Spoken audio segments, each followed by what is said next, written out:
5, which is required for data center virtualization.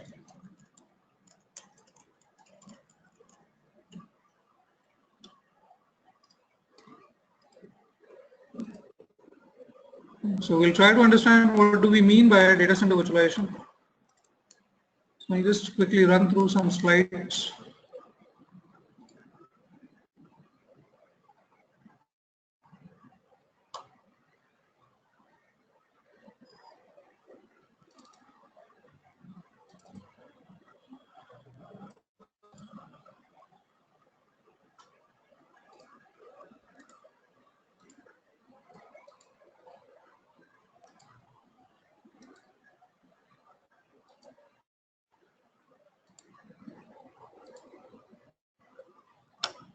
So if we look at this slide, this entirely represents the physical infrastructure that we are using till today. Now here the good thing is that on every physical machine you can install whatever OS and application you require, and they will be getting all the compute resources present in this physical box. And maybe if these are 8 different servers for running 8 different applications, then you require 8 physical servers for running those different applications. And if you want redundancy, then you will require double the number of physical servers over here. So what all compute resources do you get from the physical server?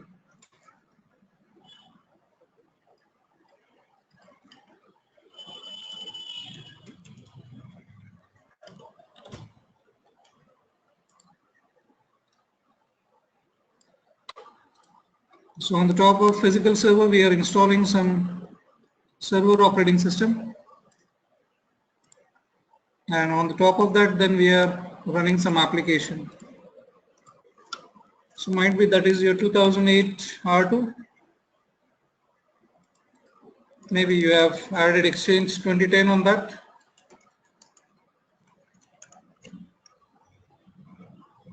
Now this physical box is going to provide you the compute resources.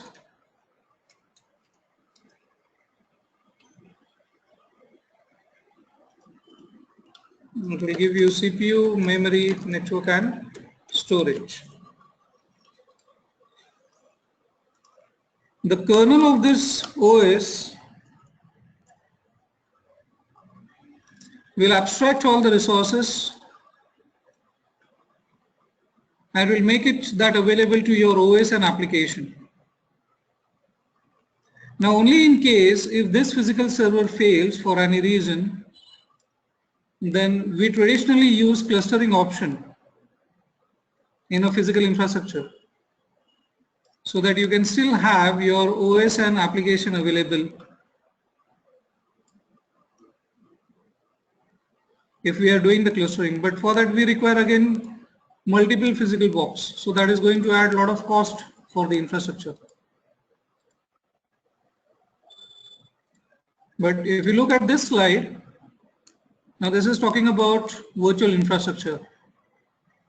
So all your physical servers which are running here, these are now represented or now running into form of virtual machines over here. And on a single physical box, depending upon what amount of resources you have, you will be able to create and run multiple virtual machines on it. And in every virtual machine, you can install different OS and application, whichever is required. Now, for virtualization, what you mainly require is installing the hypervisor. So it will look like this.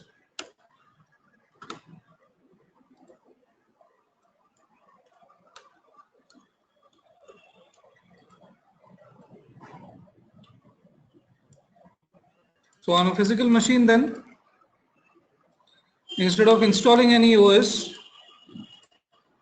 for virtualization we need to install hypervisor.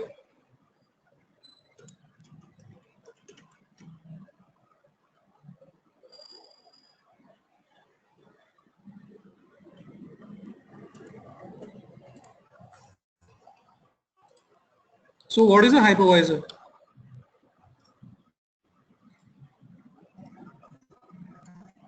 So you can simply say it's OS required for virtualization.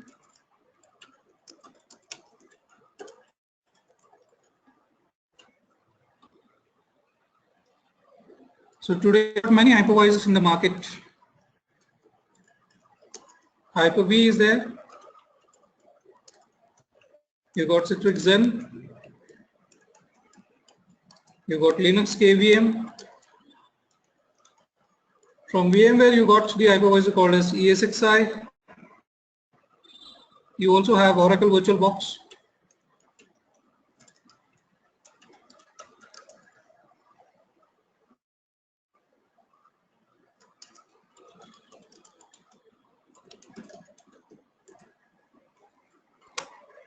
Now, since we are discussing about VMware, we will be specifically talking about ESXi.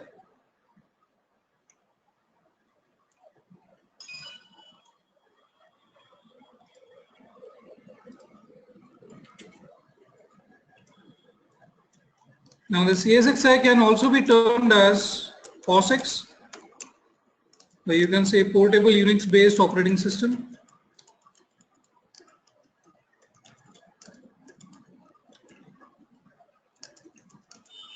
And is also known as bare metal hypervisor. So for installing this ESXi, we really don't require any existing OS or application to be present on the physical box. That is why we can say it's a bare metal hypervisor. Otherwise, if people might have used workstation, then for using that workstation, you will require some existing OS on your machine. So that goes into the category of hosted hypervisor. I'll just write that example here.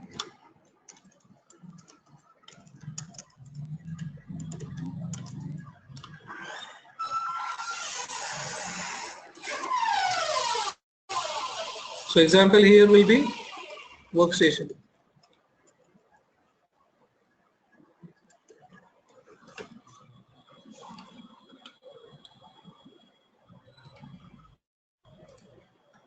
Now what you really require for installing this hypervisor. So we'll just note down that hardware requirements as well.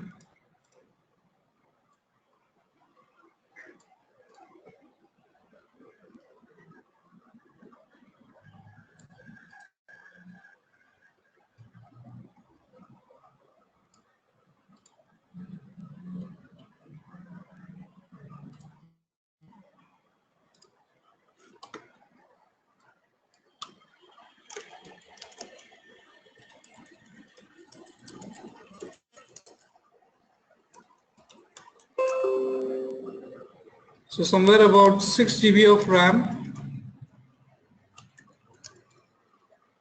You need 6 GB of disk space.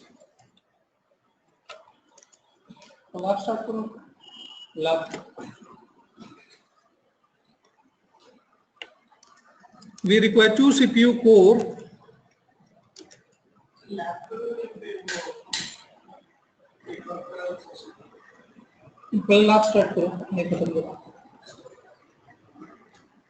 Now we require 1 supported network card.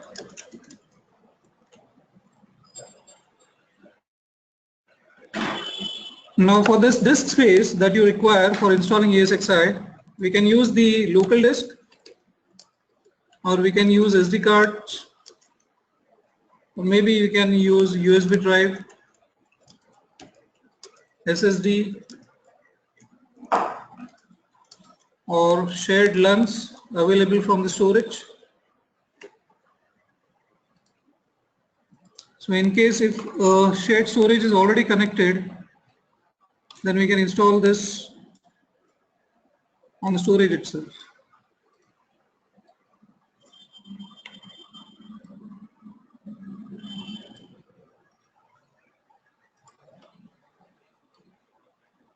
So if that is your storage box and if the storage admin has given us a specific LUN, then it is possible that we can install that ESXi image in the LUN coming from the storage.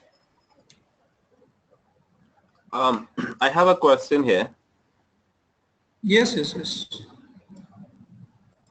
So yeah, you can ask me. If it is a SAN drive, can we boot from SAN? Yes. That feature is called boot from SAN. Okay. So if this ESXi image, yeah, if this ESXi image I am installing in a LUN here, then this itself is called as boot from SAN. Okay. And there are specific storage that will support this. You need FC, FCOE or ISCSI. If you have anything other than this, then it will not support the boot from SAN. Okay. Now, good thing is that your image will be always safe and secured. But the problem is that in case if the storage connectivity is not there or some network path is down, you will not be able to boot your ESXi. So most preferred option as of today is using the SD cards which you get along with your server. And nowadays we get two 8GB or 16GB SD cards.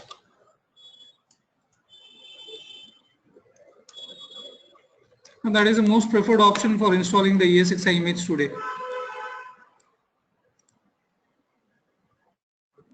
We also require two CPU core. So it could be either that you have two number of sockets, or maybe you have just one socket but having a CPU which is dual core or a core to duo or a quad core. So we minimum require two CPU core for the installation and one supported network card. So whatever network card is there in your physical machine, your ESXi should have the drivers for this.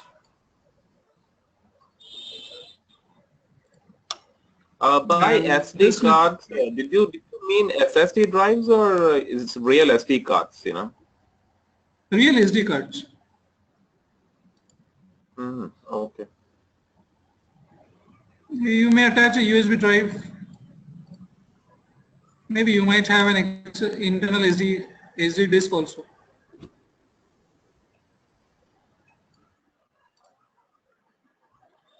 But SD card is a good option.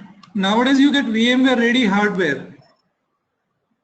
So what the VMware has done is it has tied up with a lot of hardware vendors, IBM, HP and all that. Now whatever the ESXi image they ship along with this server, it already has all the device drivers required for this hardware.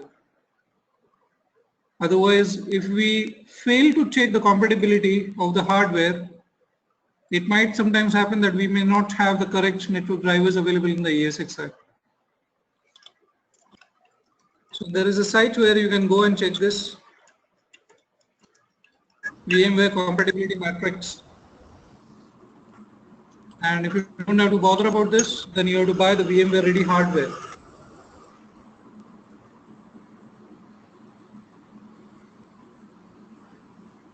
So are the installation requirements clear to you?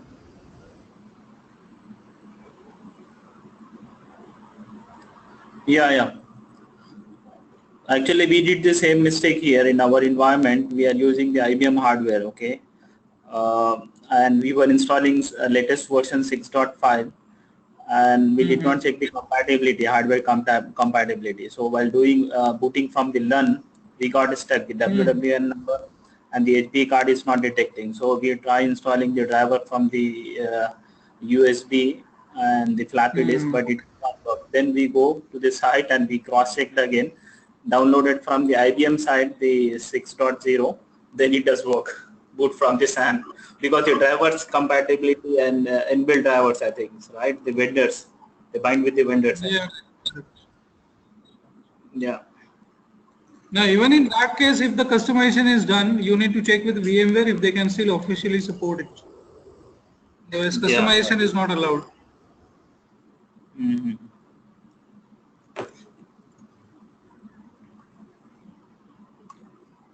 So you might check the compatibility for the HBA cards that you are going to use to connect to the storage.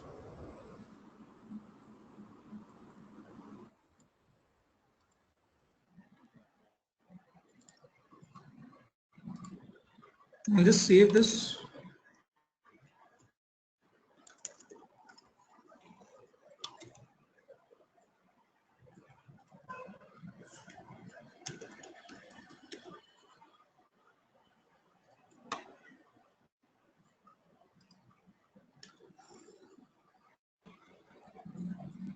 Just give me a minute. I will connect to one of the server.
And just give me 2 minutes.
So when you try to be carry in that वो credential accept करो.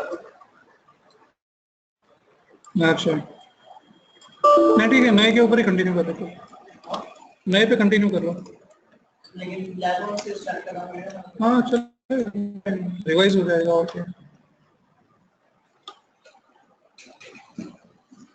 Practice ज़्यादा तो कोई problem नहीं है नहीं problem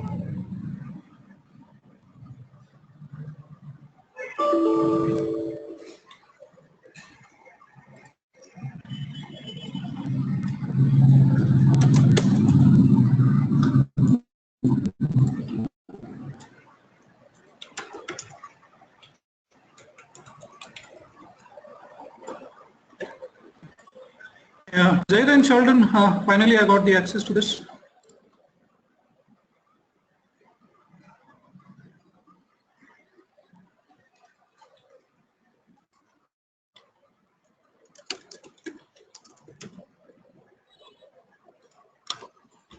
Okay, so what I've did is I've just connected to one of the ESXi with the help of VSphere client.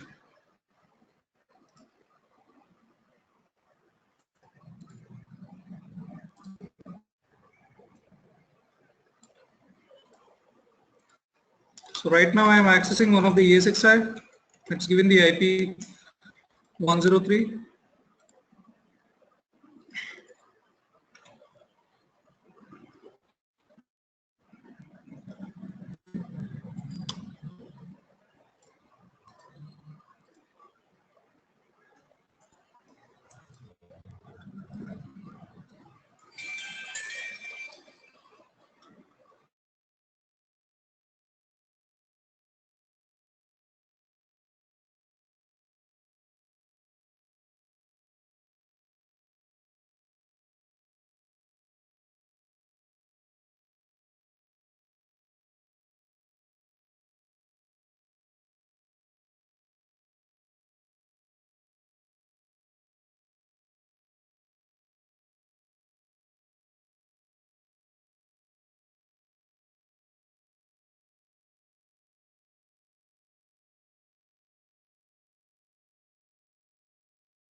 So Zaid, have you used this vSphere client earlier?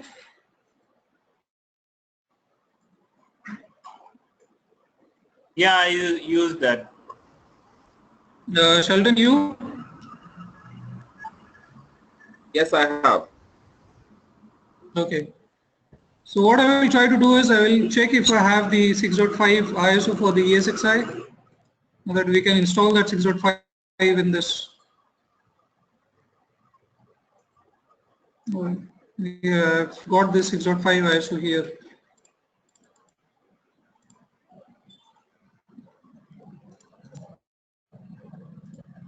Now this is only for demonstration that I'm using this nested option for installing 6.5. Otherwise, we never do in a production environment. Might be even if you want to build your home lab, you can use this option.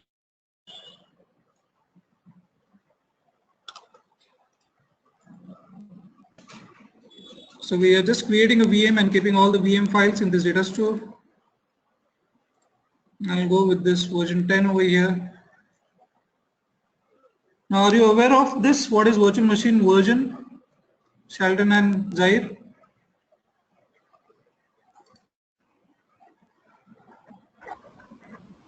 Yeah, it is Yes. a hard, right? Yes, so virtual machine hardware version will define what amount of hardware you can use in that machine. Yeah. So with 6.5, we got the latest version 12. Now this is up to the version 6.0. Mm-hmm. Why we are not using in production, as you are saying, 6.5 because of it's a beta release, or? No. What I'm saying is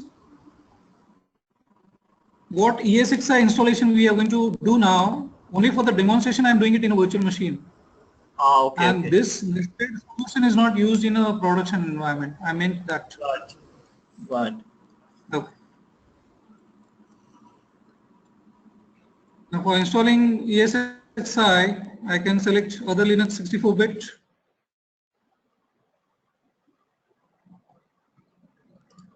Even if you go in this other option here, you get this option of installing ESXi, or you can say other 64-bit over here.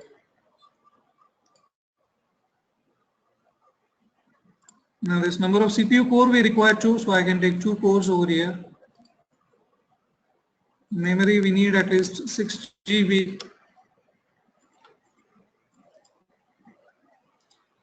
LAN card I will take 4 LAN cards, and we will get connected to a default network, VM network. That's a default network always available. LAN cards E1000, this is Intel manufactured LAN cards for the virtual machines. Controller will be picked up by default. We'll create a new hard disk for installing the ESXi 6.5. I'll just create this hard disk of about 25 GB. Now this hard disk provisioning can be defined as thin or thick.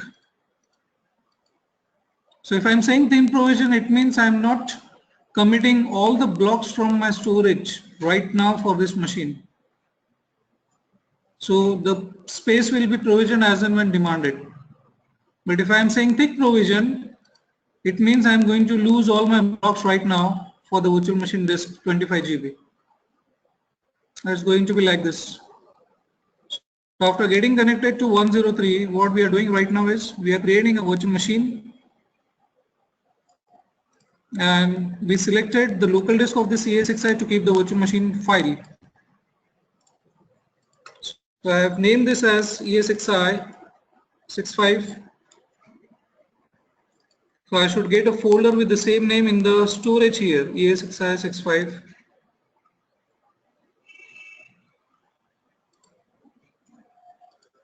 Now this local disk will get formatted with the VMFS file system, and what will get created is data store.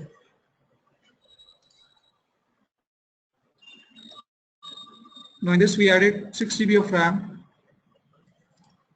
and now we are creating a disk.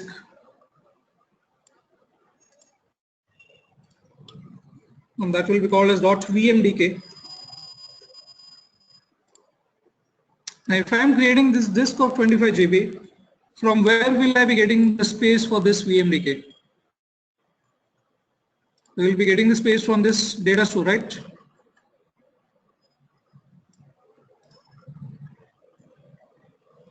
So if I don't want to lose the 25 GB from my data store right now, I can create this VMDK as thin provision.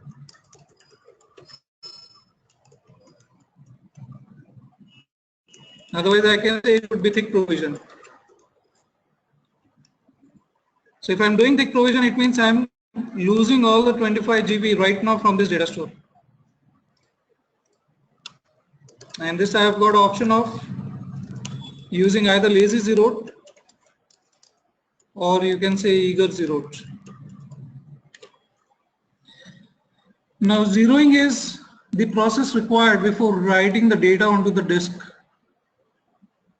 So if your OS or application has got, might be an ABC file to be written on this disk, it will have to first perform the zeroing and then it will be able to write that disk. So every time if there is a new file to be written, the zeroing needs to be done. That is what happens in the lazy zero.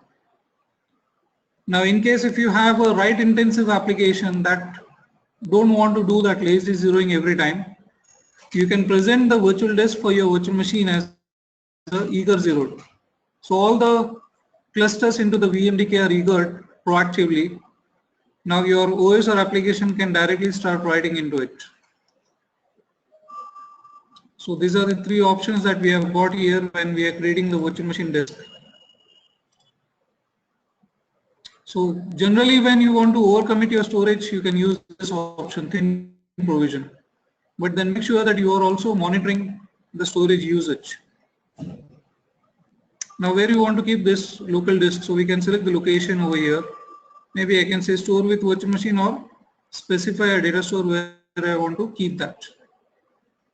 Now at this moment we have only one disk, that's a single data store. So I'll go with the default option, store with virtual machine. Then on the virtual machine motherboard, the first disk that we created will get connected onto the controller 0 and node 0. Second disk might go on this controller 0 node 1, third controller 0 node 2. So on controller 0 you can find 15 nodes. Then again there is a controller 1 supporting 15 nodes. Controller 2 again supporting 15 nodes. And controller 3 supporting 15 nodes. So total how many disks will I be able to connect? That will become 15 into 4, that is 60 number of hard disks. So Zahir and Shelton, is this clear for you? What is the node number? Okay, yes. Yeah, okay. And below that you can see the option of defining the disk mode. If nothing is selected over here, your disk is by default dependent and persistent. So the mode of the disk is by default dependent and persistent.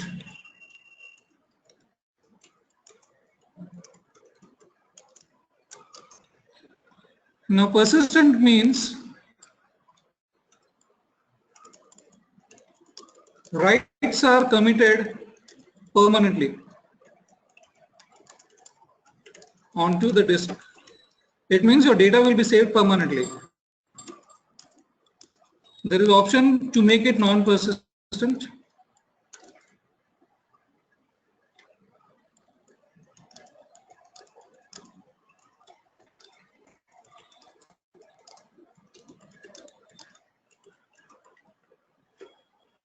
So you lose your data if you reboot your machine or revert to the previous state of the machine.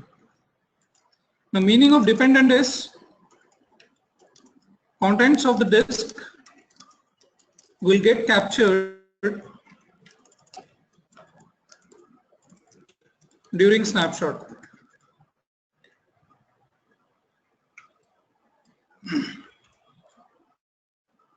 And we can make it independent. So contents of the disk will not get captured during snapshot. Now snapshot in VMware is similar to restore point. So might be in Windows you may create a restore point because you would like to have an option or keep an option to roll back if the new added configuration doesn't work well for you. Similarly in VMware, if I want to have an option to roll back because I might be making some OS or application changes, then I should have my VMDK in a dependent mode so that the content of the disk will get captured during the snapshot. But there might be a situation where one of a virtual machine might have two disks. Now one has got the OS and application, the other is purely for the data.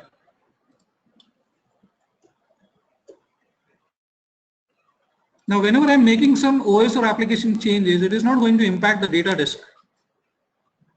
So why should I want the data disk content to get captured during the snapshot? So might be that's the reason I would make it independent. So is this option clear? When will you choose to make your disk independent? Yeah, You can make it clear. independent persistent, or you can make it independent non-persistent. Yeah, Amit, I have one doubt here. Yes, If by mistake we go with the thick provision disk selection, okay, then later on we can change to thin provision if you like. Is there any option in 6.5 or the anything you know? On the fly it will not happen. You might have to do it during migration. The migration. So there is a possibility, but right? Yes, there is a possibility. Okay. Okay.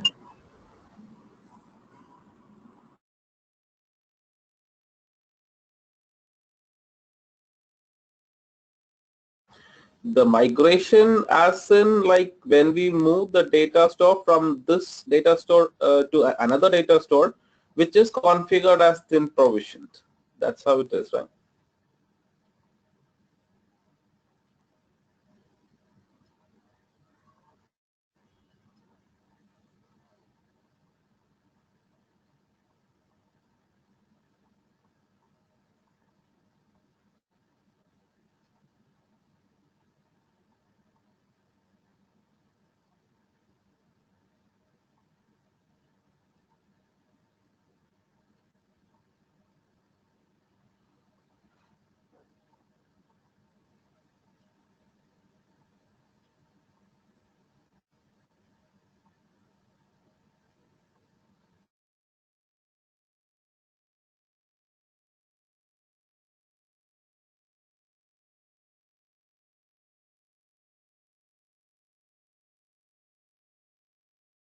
Yes, Sheldon, you were asking something?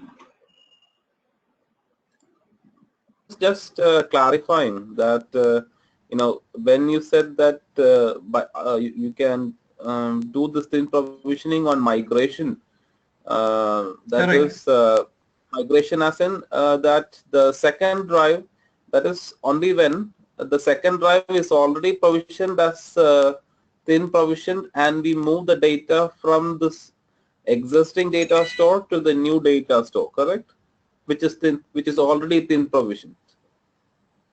Yeah, so here the simple question was, is there any option to convert a thick disk to thin disk? Then the answer is yes, but you will have to do it during the migration. Second scenario, can we convert a thin disk to thick disk? Then that is easily possible, because that is one of the features which is allowed. It is on the fly happening. That process is called as inflate. You can inflate your thin disk to thick disk, but you cannot revert. No, what do you mean by migration? Yeah, migrating the storage, migrating the virtual machine file from one data store to another. One data At store to that time, other, you because can the second data store is already thin provisioned, correct? Is that what you meant, right? whether it's a thin provision or a thick provision, when you are performing a storage vMotion, you have got option to select the disk format. You can change the disk format. Mm-hmm. Okay, gotcha. Got it. Okay. So I just attach the media now for the installation. So if I go to cd-dvd here, I can select the data store ISO file because I have uploaded the file into this. And this is 6.5.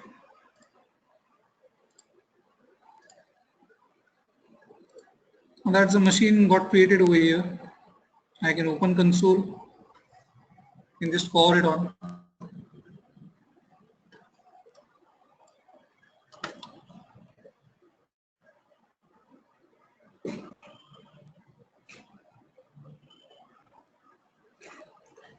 Is there any good use cases for for thick provisioning?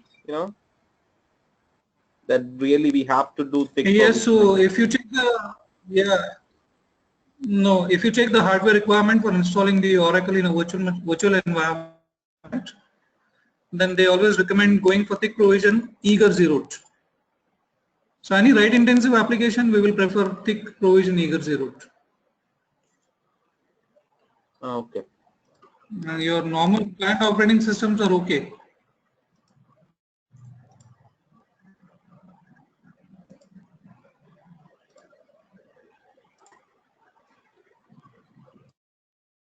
Now, Exchange can be considered as a write intensive application, correct? Yes, yes. So how many mailbox do we have in that? It also depends upon it. Mm-hmm.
Plastic में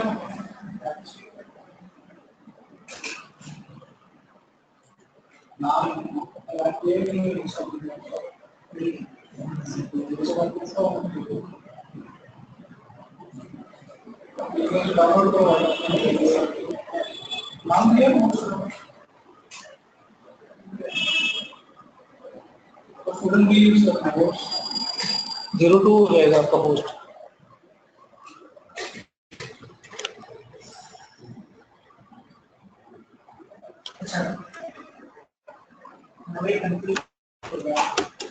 तो sir वो मेरा वाला प्रश्न वो हो गए नहीं तो फिर इसके लिए नहीं होगा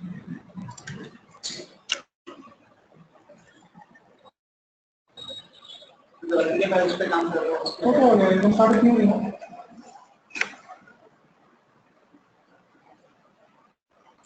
आपका शीट डाउनलोड करो वहाँ अगर वन है तो आप यहाँ पे कम चलेगा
Now this is mainly happening because of the vSphere client that is incompatible. So I'm just trying to run a machine with 6.5 with the 6.0 vSphere client. I'll just check if I can quickly upload the 6.0 file.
Yeah, so we can see here the installation has started for 6.5.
Zahir or Sheldon, have you installed EA6i earlier?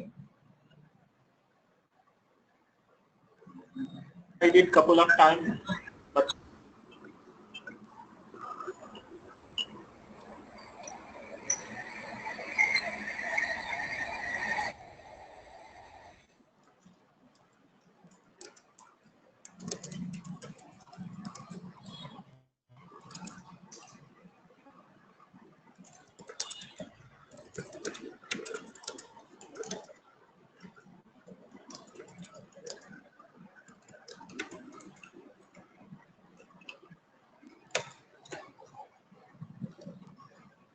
So while installation, it does not ask you much of the things. And that's only F11 to accept the license agreement.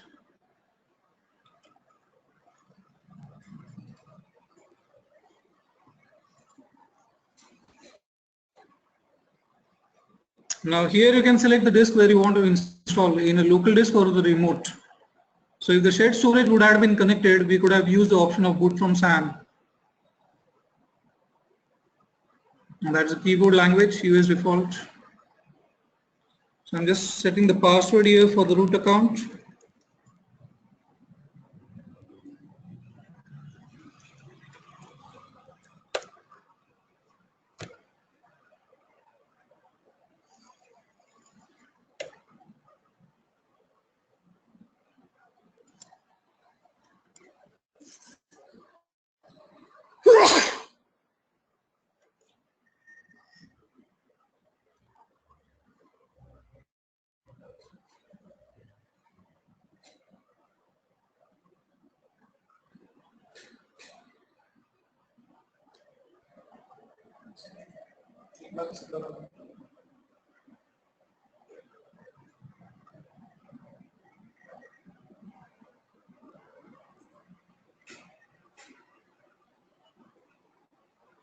इतना छोटा देखने से अच्छा इसमें download कर लो ना laptop में भी ऐसे मिनिमाइज करना पड़ेगा दो डॉक्यूमेंट रेफर करते हैं हाँ तो दूसरा डॉक्यूमेंट वो जनरली लगता नहीं काफी लगता है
So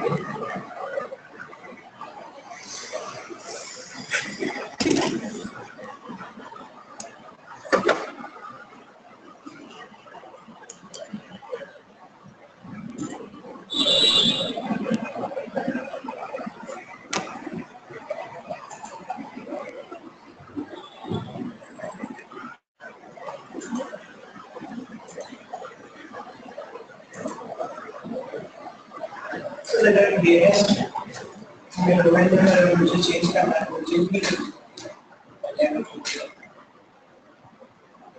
तो सर्वर लेवल को मॉडिफाई अभी क्या है, अभी क्या लोकल है नहीं मैंने पहले दूसरा किया चेंज हो सकता है, अभी क्या है पहले मैंने DNS से निकाल नहीं सकता है उसको, नहीं कर सकता चेंज हो सकता है, चेंज ही करना है हाँ हो जाएगा, पहले मैंने DNS से दिया था अभी बीच में करता हूँ हाँ बराबर है, अभी ओके बोलिए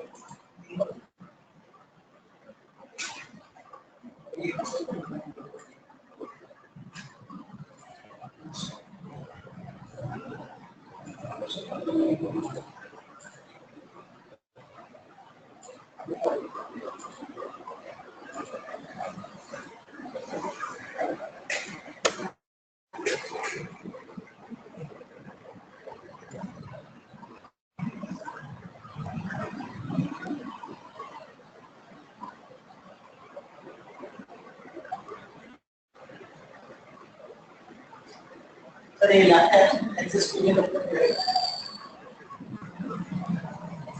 कंटिन्यूस है ना, अभी आपका एक सेशन भी बाकी है, ये आपका तो पूरी चल चुकी है, आपका पूरी सर तो आज वो आप ले लेंगे ना छोटी मोटी कर मार्च 60 कर लो तो फ्री हो जाएगा।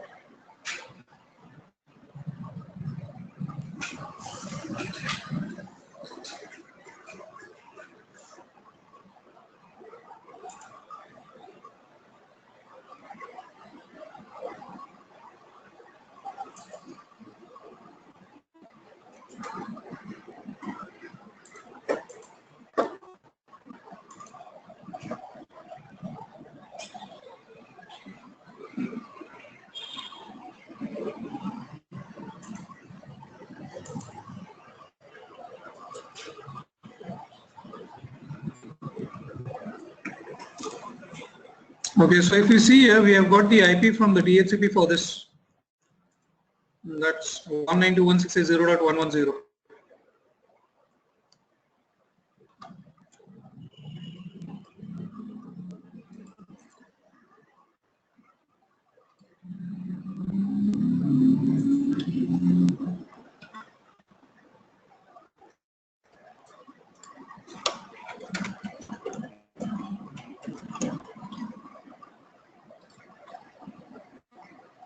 So this IP it has got from DHCP.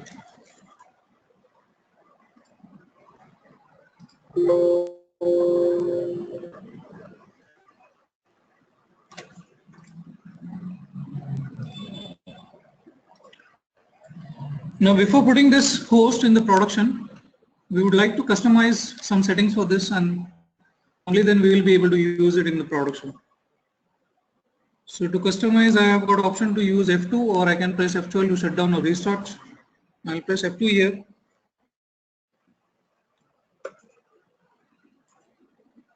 So I've set the password VMware 1 exclamation during the installation.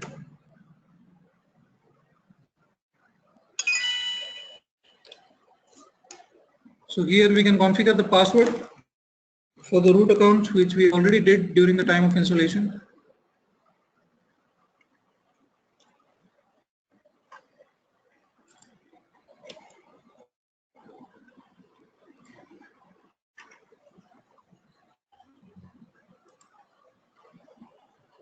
Now the second option, if you see, it's grayed out, configure lockdown mode, which I will be able to use it when we are adding this host in the vCenter server.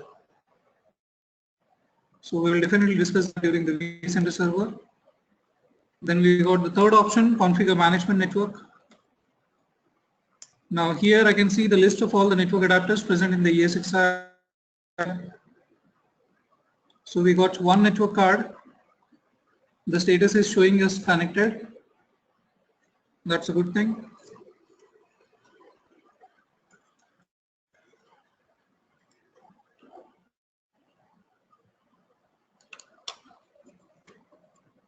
Then second is VLAN. So you might have to check with your physical networking team that what is the VLAN number that is used for the management.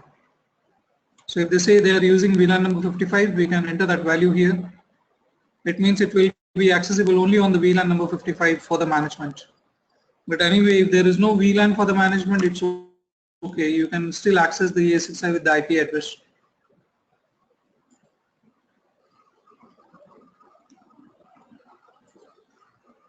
And third is the IPv4 configuration. So here you can assign the IP address. So we can make it static. Here we can also define the gateway.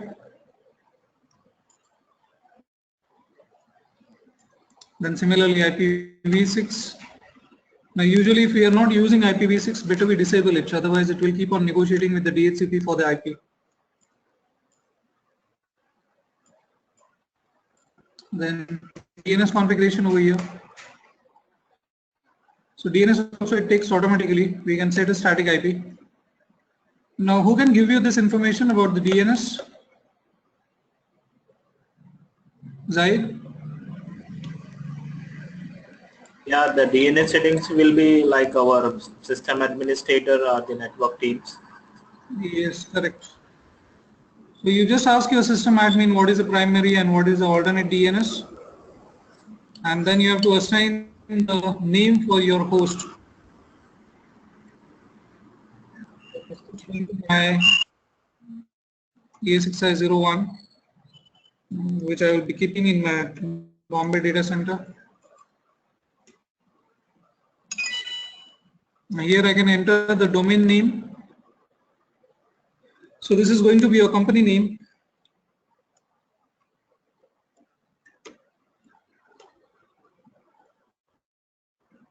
Now once you have done with the settings, you can save this. Then we got the option of restart management network. We can test the management network. So it is going to send ping to all the addresses that you have defined. Now here most of the time we may see that the resolving host name is failing. And I have seen this as a common mistake because as a VMware admin, we fail to proactively get the DNS records updated from the system admins. So even before I assign the host name to my ESXi server, that's my proactive job to get the DNS record updated so that name resolution will not fail. So if we are not happy with any changes that we made for the network, we can restore the network options. We can change the keyboard language. We can enter into troubleshooting options if we want to enable SSH or shell. So shell is required for scripting, SSH for command line access. And here I can mainly configure the timeout values. So if anyone gets connected remotely, maybe his session should not be longer than 30 minutes. And even during that, if he remains idle for 2 minutes, he should be logged off. Then this is DCUI timeout value. This feature was not there in the earlier version. It has come from 6.5. So the local screen that we are accessing right now is called Direct Console User Interface, DCUI. So if someone takes that DCUI access and remains idle for 2 minutes, I can say he should be logged off. And you can restart the management agents. We can view the logs. So on the right side, you can see the corresponding numbers for the logs. syslog, the VM kernel, the config. So if I press 2, I can see the VM kernel logs, but definitely these are not human readable. So we'll have to import it, we'll have to forward it to the SNMP. We can view the support information. So you'll require the license serial number when you talk to VMware for any support, and you can reset everything to factory default over here. I'll also quickly show you how you can create a bootable drive for installing this ESXi any version. So I've just put that options in the chat if you can see that. So you need to download the utility called as unit bootin, this one. It's free from Google. You can easily download it.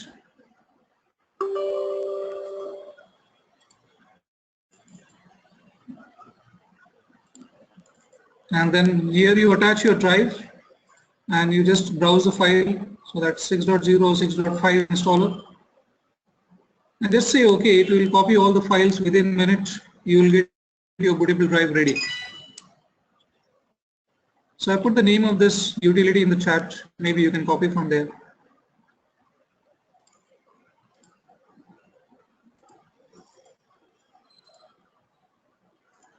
So here, once we are done with all the settings, we can see if we can connect to this 110.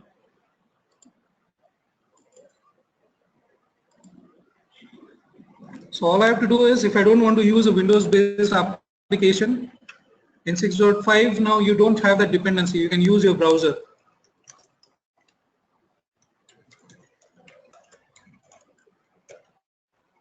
And this is called host client, which is new in 6.5.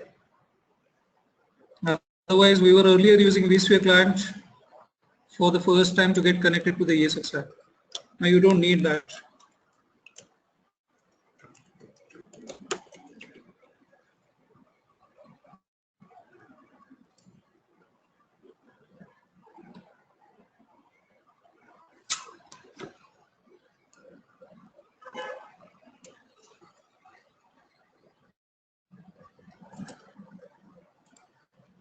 So this is the new GUI available in the 6.5, which is definitely much more different from the earlier versions, 6.0, 5.5 and 5.1. Yeah. So Zahir and Sheldon, any queries still here?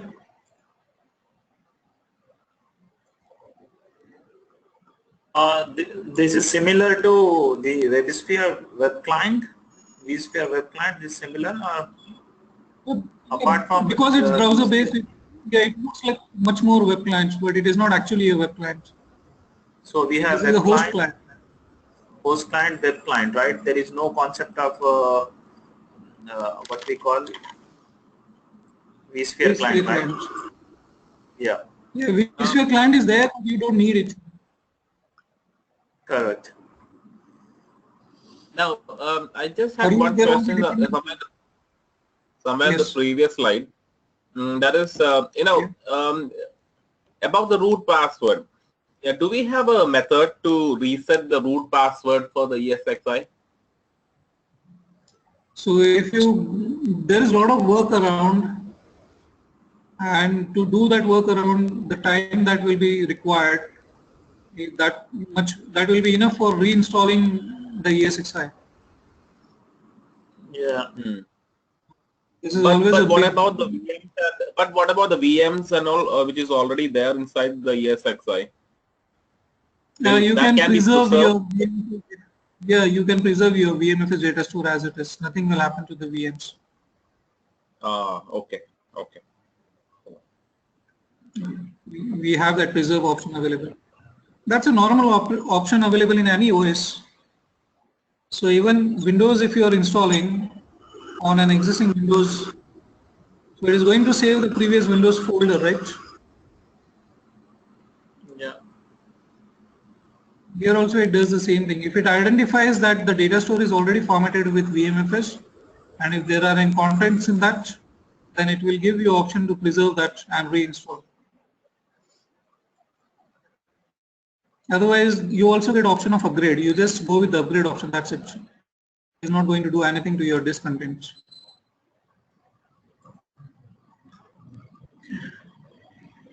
We'll just take a quick tea break of 15 minutes and then we'll start with the vCenter server. Is that fine? Yeah, okay. Good. Okay. So we'll be back by before 12:30. It's 12:11 now. It's on time over here.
Now you both are there. We can start now.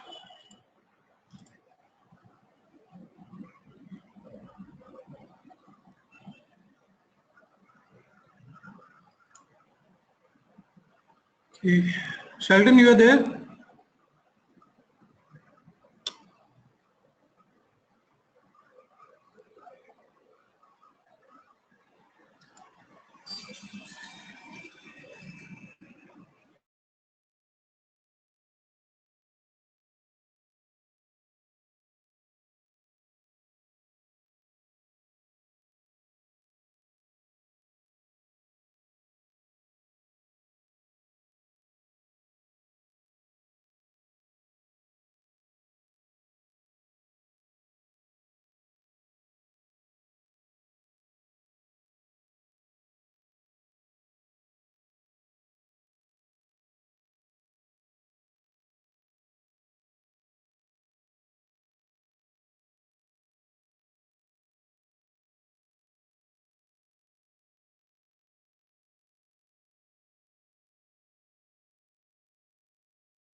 Yeah, so Sheldon and Zaire, if you can see this screen, this is the installer of 6.5 appliance.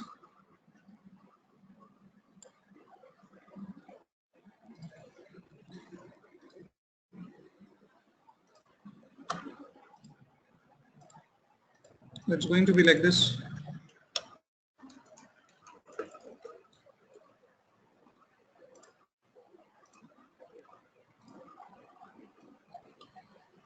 Now, as you know that even in earlier versions, if you want to manage multiple ESXi, we need the vCenter server, that's a centralized management application.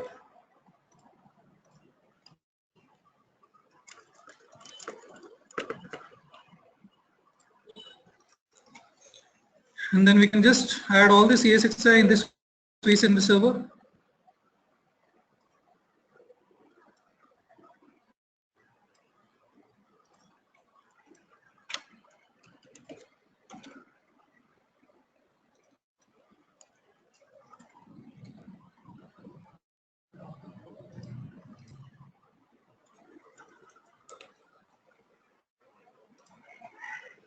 And then earlier, as we had access to the individual ESXi from a laptop or a desktop, now I can get connected to my vCenter server here. So I have the option to use host client,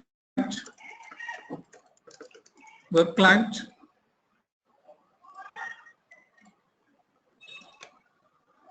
and I can get connected to the vCenter server so that I can manage all my host and the virtual machines centrally.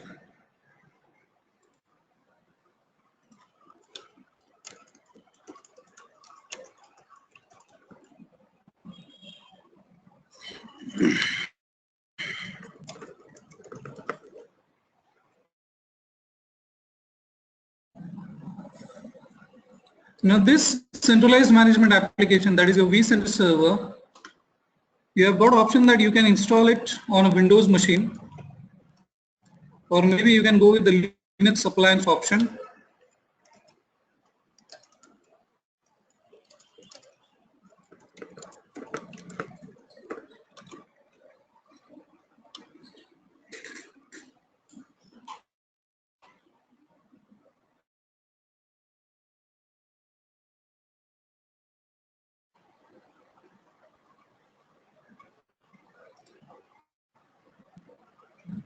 Zaire or Sheldon, have you used appliance earlier?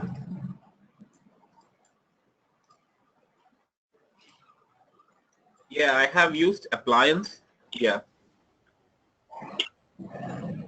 Okay. So appliance means it's a which saves a lot of time of creating a virtual machine, then installing the guest OS, and then adding the application. So what happens in VMware is, for Windows based, VMware is giving you the exe file for installing the Windows based vCenter server. But for Linux, we are not giving you installer. We are giving you a pre-configured virtual machine image. And technically this is called appliance.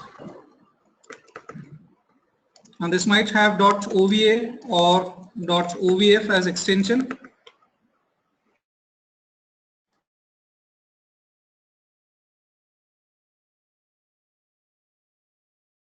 And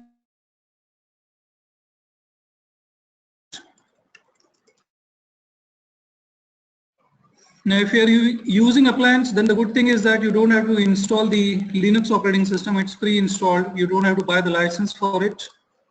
So you can save on the license cost as well. And you can readily get connected to the application, that is your vCenter server.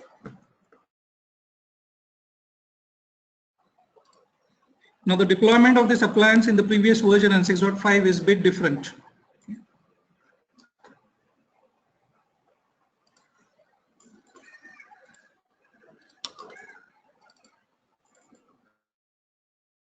Your lab, there is a desktop, or there is a folder on your desktop, and we have got this file VMware VCSA all 6.5 ISO.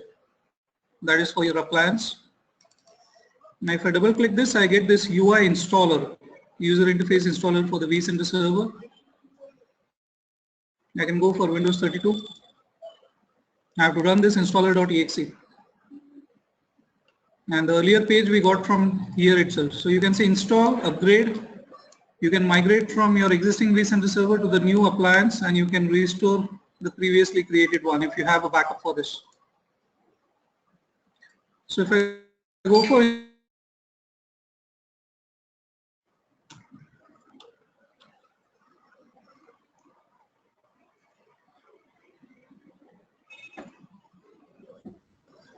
now here we have to go through two stages of deployment. Yes. Basically, I have done this, install this appliance only on a lab, only in my laptop. Okay, but usually in my infrastructure we went for Windows based.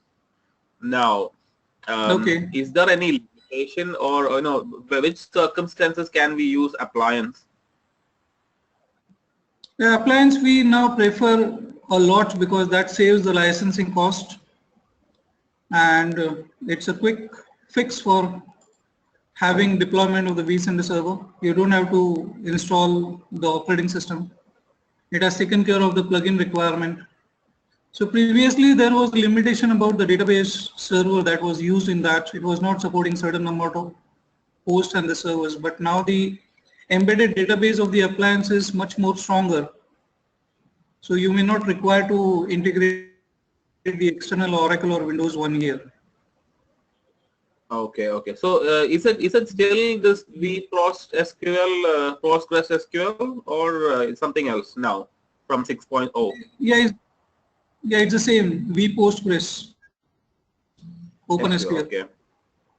Okay. So you're saying that even for sort of large environments, we can still go for an appliance and not necessarily a Windows based, right? Yes, correct. So earlier when you say that you have used in the lab, so have you used 6.5 or the earlier version? No, I actually use 6.0. Okay. Now here you will be able to see the difference. In 6.0 it is very easy. It was not having two stages. Now here we got two stages for the appliance. Now stage 1 is saying that you need to first deploy the appliance. Now deploying appliance means creating a virtual machine from the image that we have for the vCenter server. So it will happen like this. So right now on any of the ESXi, we really do not have this virtual machine. So what we have at this moment is only this appliance image. Now when we say deploy, what will happen? A virtual machine will get created on your existing ESXi, whichever ESXi you select. So deploy appliance means create a virtual machine using OVA or OVF image. Now after the deployment gets completed, the virtual machine will get created over here on the ESXi that you specify.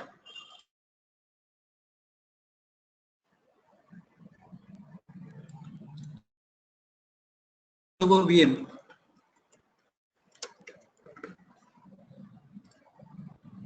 And then the second stage will be about the installing the vCenter server.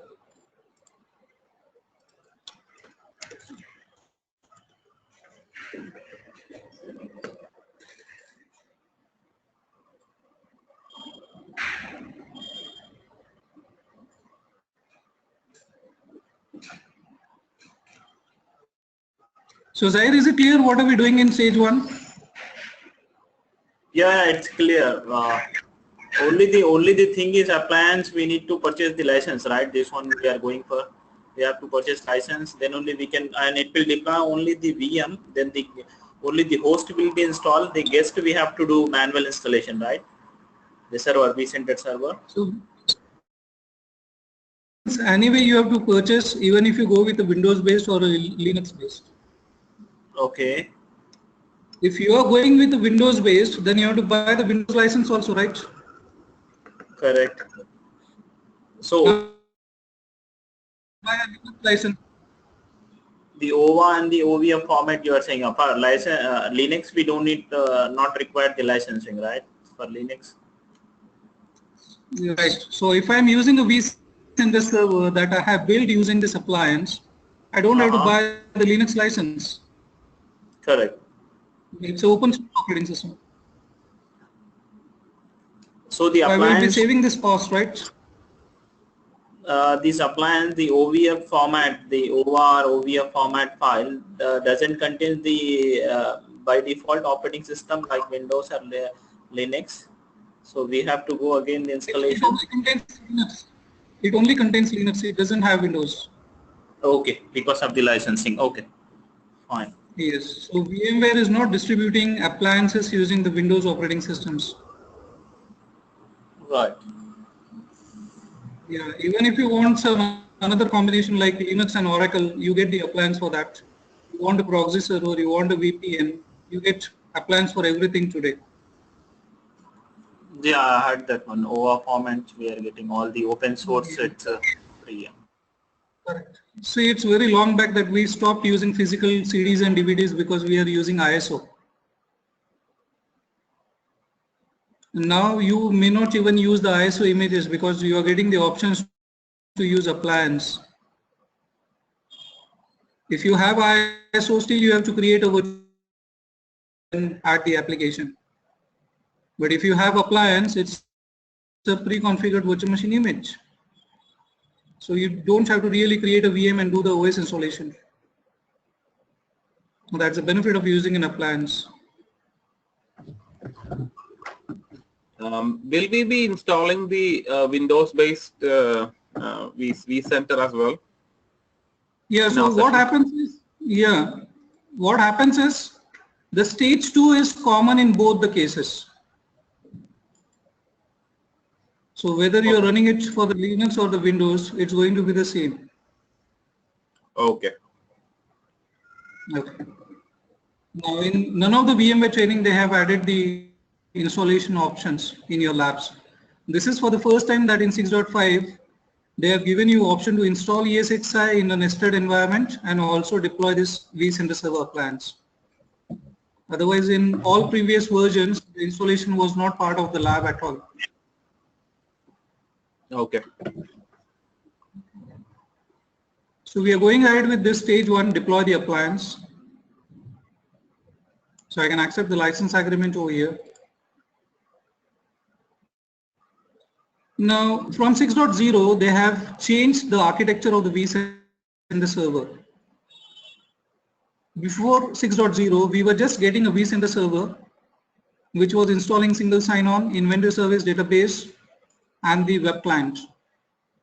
But from 6.0 onwards, we have got two options for deploying the vCenter server. One is we can install the vCenter server with the embedded platform service controller, or we can install the platform service controller separate and the vCenter server requirements separately. Now, platform service controller will take care of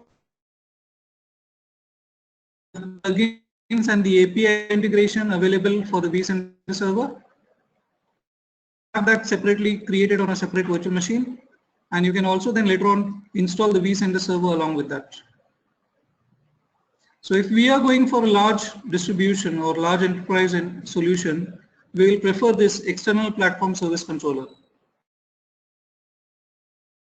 Now in between, I will have a load balancer over here. I will have two instances of the vCenter server for high availability. So if I have a load balancer over here, it will take care of the redundancy and the failover both, plus the load balancing. So here I will go with this vCenter server with embedded platform service controller. Can you repeat Now, the functionality of this functions of this platform services controller again for me? Yeah, so I will just note it down here. So we require an authentication service called a single sign-on. Then we require inventory service, then a database server, and the web client. Now initially what was happening is this all was going in the same virtual machine, these all services.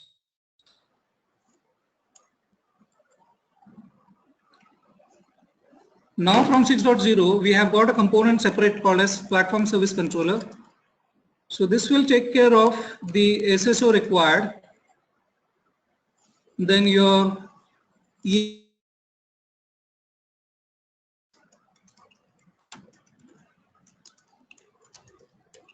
API integration, and separately you can have your vCenter server. In short, whatever services are required which are dependency for your vCenter server are now the part of platform service controller. And the vCenter server service is now separated. So you can have combination like platform service controller along with the vCenter server, or only a separate platform service controller and separate vCenter server. So we will definitely cover that in details when we are going through the slides for the vCenter server.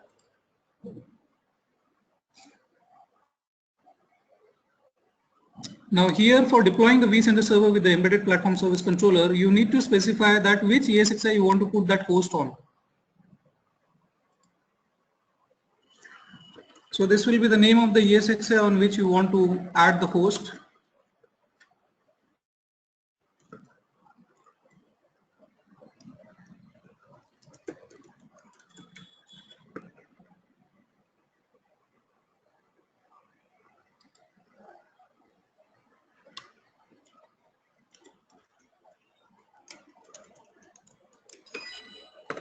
And this username and password is a credential of your ESXi host.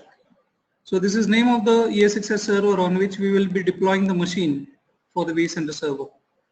And we have provided the ESXi login credentials over here. This HTTPS port is the port for the vCenter server appliance or the ESXi host connected? No, for the ESXi. For communicating with the ESXi host. Communicating with the ESXi host. Okay. Yes. And this is just a certificate, you can accept it.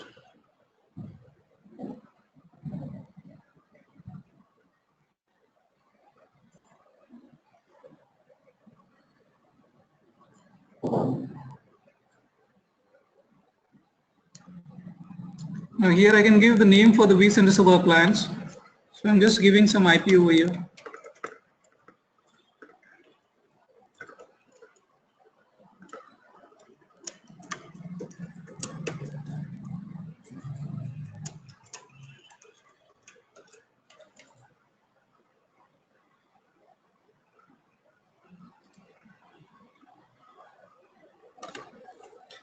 Now here you can see that the size of the deployment can be selected in advance. So based upon your environment that you have, you can select tiny, small, medium, large or extra large. Now what does that mean? If you are selecting a deployment size tiny, then the machine that will get deployed on your ESXi for the vCenter server will use 2 CPUs, will be using 10 GB of RAM. It will require about 250 GB of storage.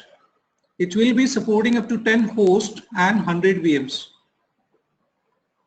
Now in your environment, if you have more than 10 hosts, then you will have to go with the small deployment. So your vCenter server machine will require 4 vCPUs, 16 GB of RAM, about 290 GB of storage, and it will support 100 hosts and 1000 VMs. Now if you have a large environment, then you can go with the medium option over here. You have a large environment and you have extra large.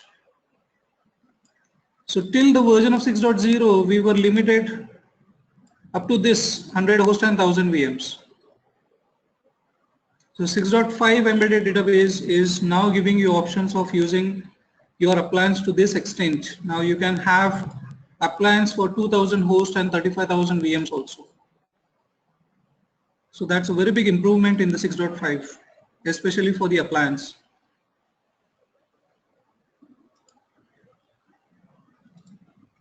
So we are just going with the tiny option over here, default.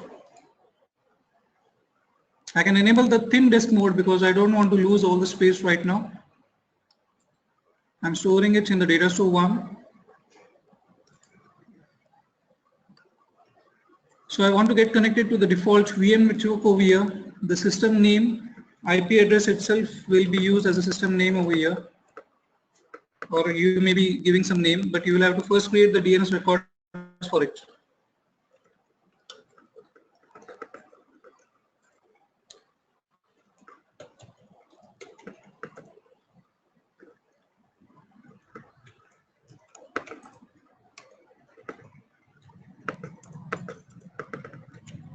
So this is the domain controller which will be working as a gateway and the DNS. And this is summary. We are getting ready for the stage 1 to get completed. This will take about 10-15 minutes somewhere. So after this gets completed, what will happen is we'll get this machine over here. And instead of name, we have assigned it the IP address.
Zaira and Shelton, you have holidays on Saturday?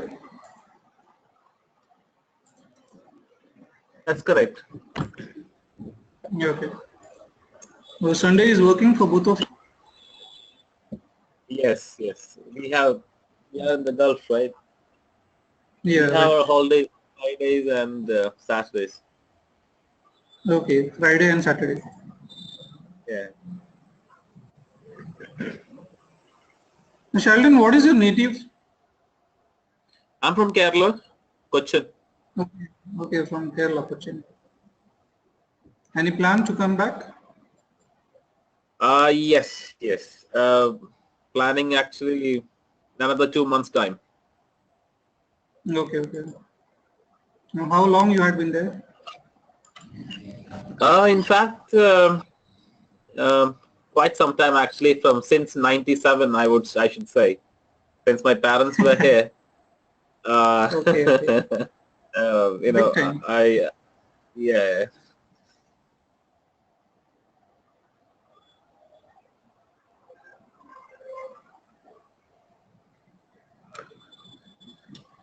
So how long you have been working with Mercury Solutions? It's almost more than 5 years now. How is it? So you do a full-time job here, or? No, we are more into implementations. Weekend mostly we have opportunity to take the trainings. Okay, okay, good.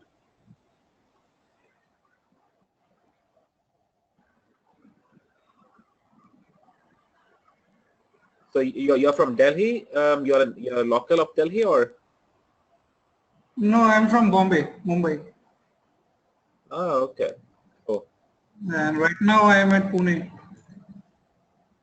Oh, you're from Pune? Oh, okay, okay, okay. I thought from Delhi only. This is Gurgaon, right? Um, I've been speaking Yeah, with so I'm the. handling Bombay and Pune for Mercury. Okay, okay.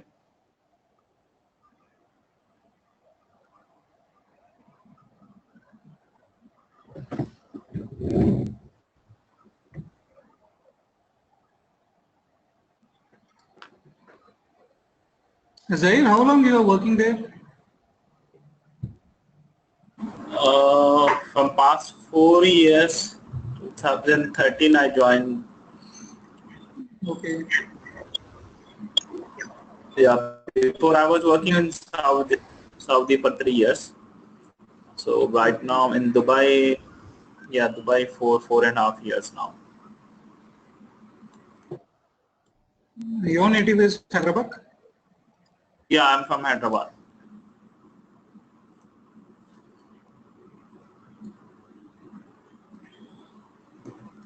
You didn't get any option in Hyderabad for the training? That's a very big education hub now for IT.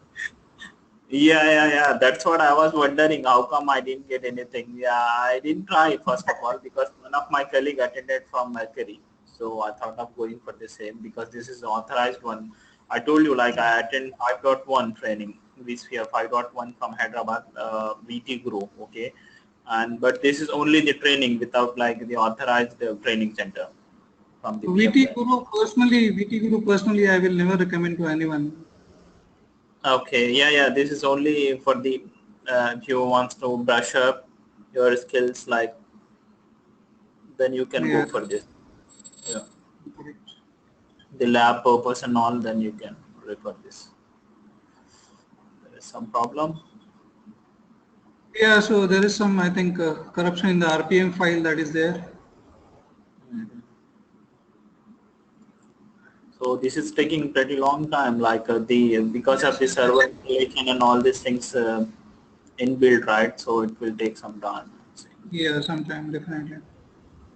Okay, so in meanwhile, what I will do is I will send you across the lab document that you will require to take the lab access. I'll also guide you on how you can access the lab. Yeah. Okay, so just give And the me 10 lab, minutes. I will be sending you email with the lab access details. okay, the timing for the labs, like how it will be? We can access on the same day or the next day we can access? No, same date will, just as per the Indian. Okay, put the details like when can we access the lab and all, so that we can access the same time. Just a minute.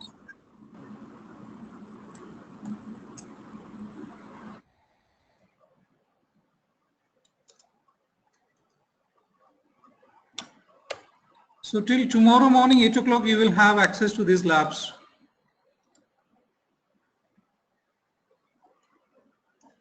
Okay, great. And you will have to complete up to lab number 1 from lab number 6. You got enough time to do that. Mm-hmm.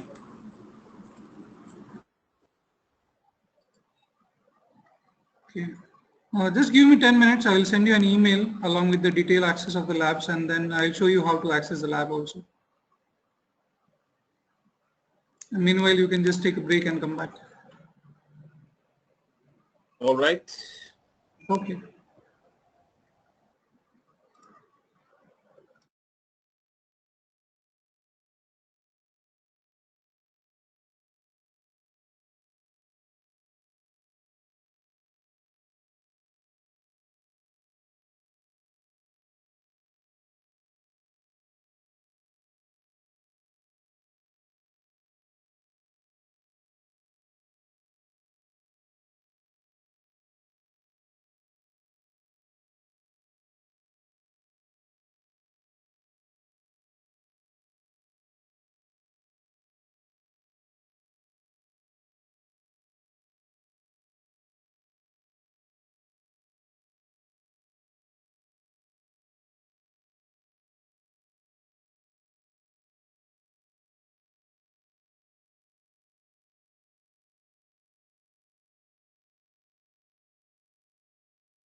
Okay, both of you please check if you have got the email I've sent you.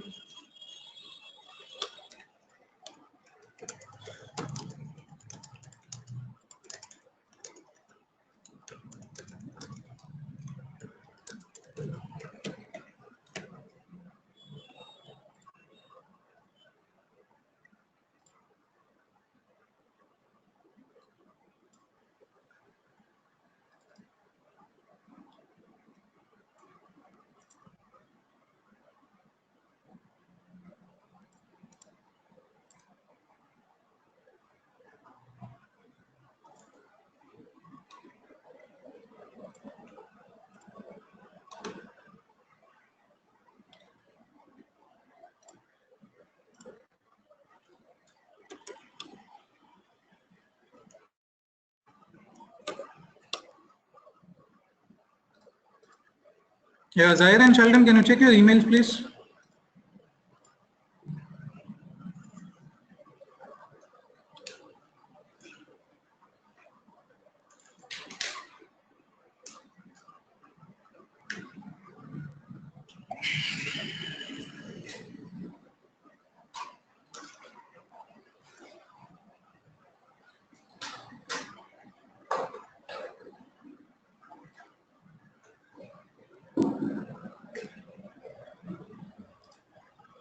I have not yet received it. Yeah, okay, just maybe refresh, it might take a few minutes. Okay.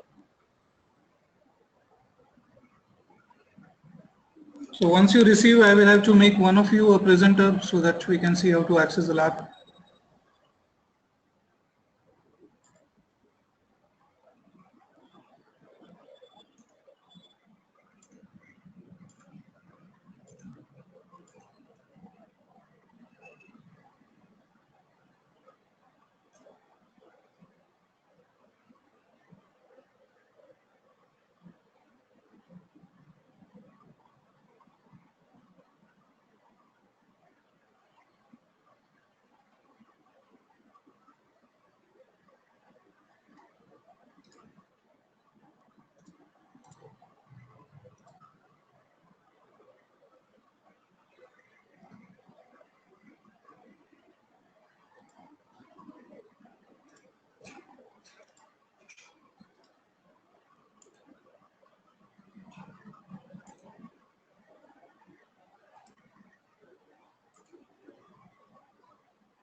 Zahir and Sheldon, please check your email IDs I have put in the chat. Let me know if they are correct.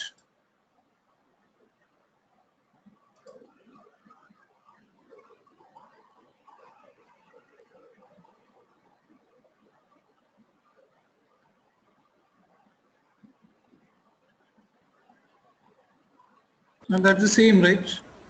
No, that is Hotmail. Could you please send to Gmail, please? I was checking in Gmail actually.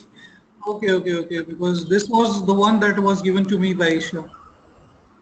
No, she's following with me on Gmail itself. How come she got my Hotmail? I don't know. Okay. Sheldon, is that correct for you?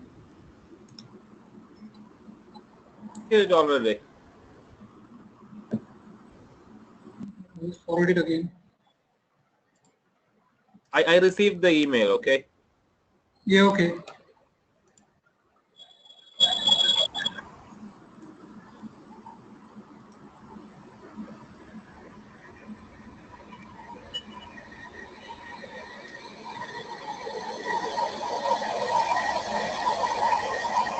Zahir, you can check now.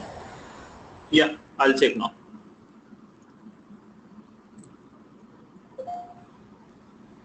Yeah, received. Okay. I'll explain you your lab infrastructure.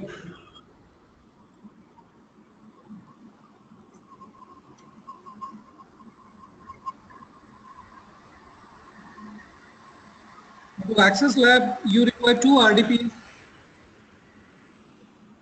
So first you have to take RDP, and this RDP will get you connected to the data center.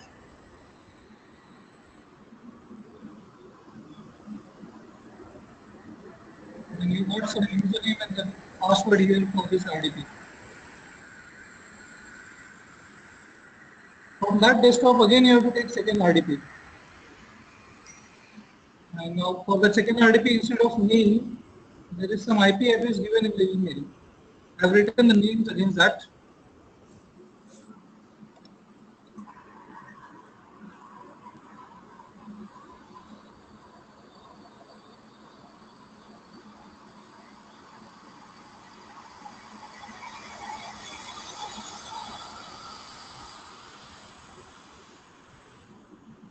From your second RDP desktop,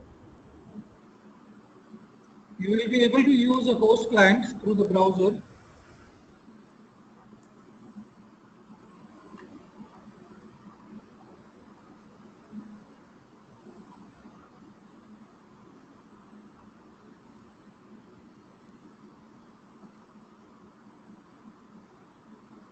Now this is nothing but one of ESXi available here. So in your lab setup, there are two ESXi servers. One is SA,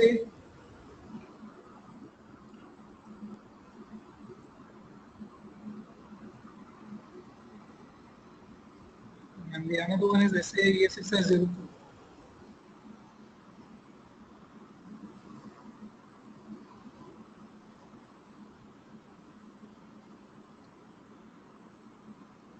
So you will be connecting to this, and you will be also connecting to this one by one, and you will be configuring the servers, and you will be creating the VMs also on the top of it. Now, there is also a vCenter server available in your lab environment, which you will be able to access. That's VCSA.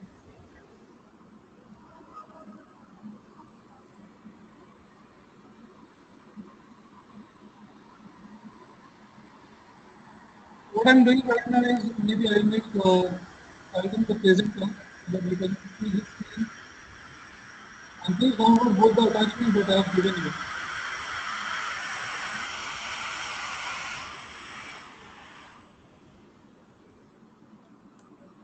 Sheldon, please share your screen. I have made you presenter now.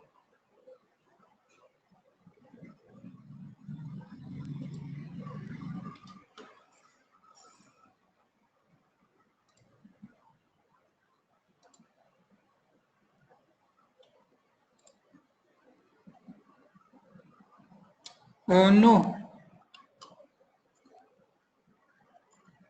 So here your student name will be student 02.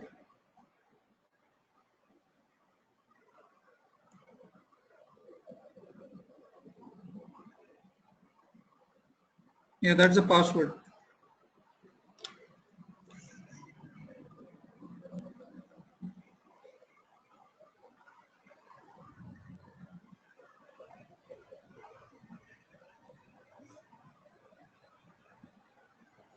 And from here you have to again take a second RDP.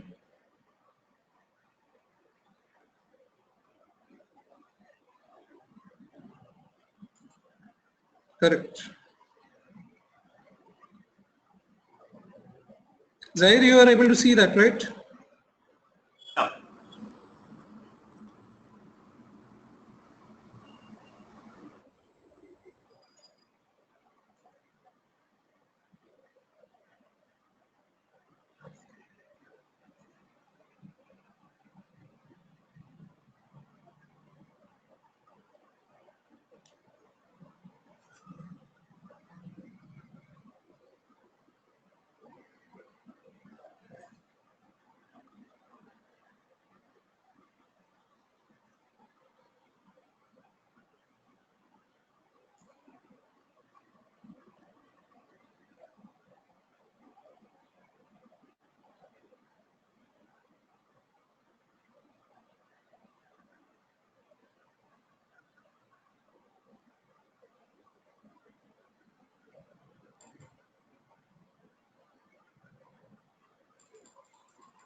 Okay.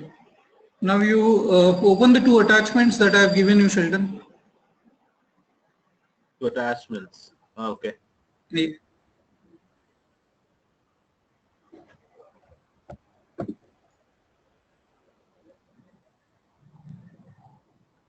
Okay, now this document is going to give you all the technical details for doing the lab.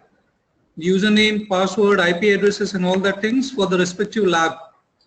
So if you're performing lab 1, you have to check lab 1 details over here, but the detail step-by-step lab document is the another one. Yeah, okay. So open the another document. Right. Yes, so every time you will be using this lab manual for doing the lab, but wherever you require any details like username, password, IP address, the data store name, you will refer to that another document. Okay. Okay. Yeah, so if you check your lab number 1, task number 1,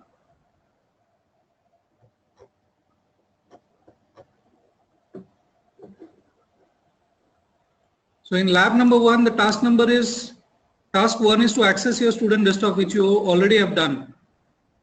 Okay. No, go to that lab manual. This is the Yeah, then you can scroll. This is the one, right? Lab manual. No, these are just, yeah, this is not a lab manual. This is a lab configuration sheet. Sorry. Okay. It doesn't have anything. The other document is your lab manual. Fine. Yeah, right. Sorry. Okay. Yeah. So now here, if you scroll down to task number 2,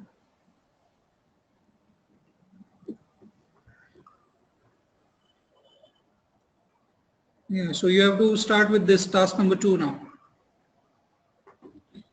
Okay. So, Zahir, you also try to connect to this and let me know if you get stuck somewhere.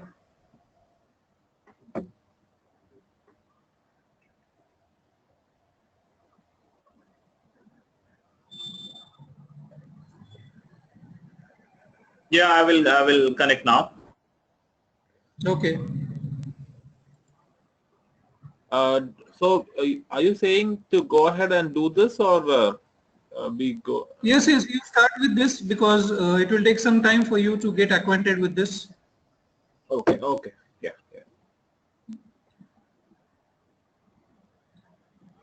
Now both of you have to work on 2 ESXi servers. You will eventually understand that as you progress with your lab. Okay. Okay.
Okay, now for this you just refresh the browser. No, go to the top. Yeah, you just have to refresh it there. That's it. Okay. Okay. Fine. Fine. If you click on reload, it will again ask you to log in. Okay.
Both of you, please copy the license keys from the chat. I have put it in the chat.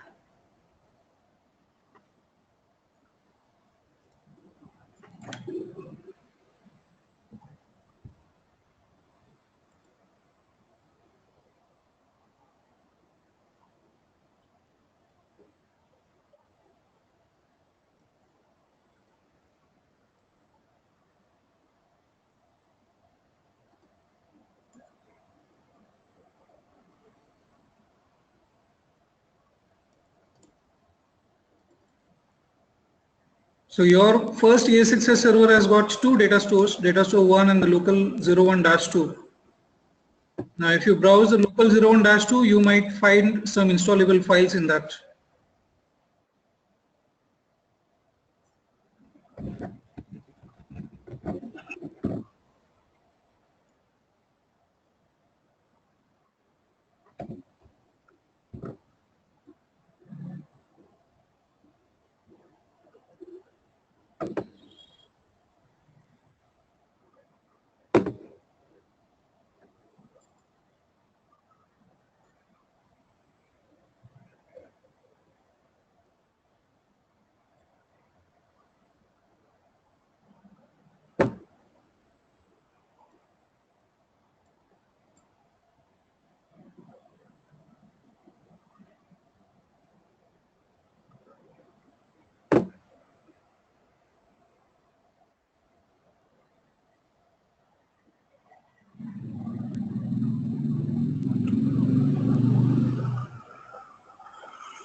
I'm just connected now to both Yes, the I. remote desktop RDP I'm taken for both the servers.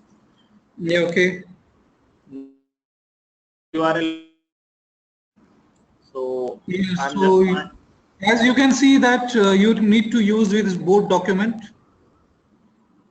You just follow this both the documents that are given to okay. you in the attachment.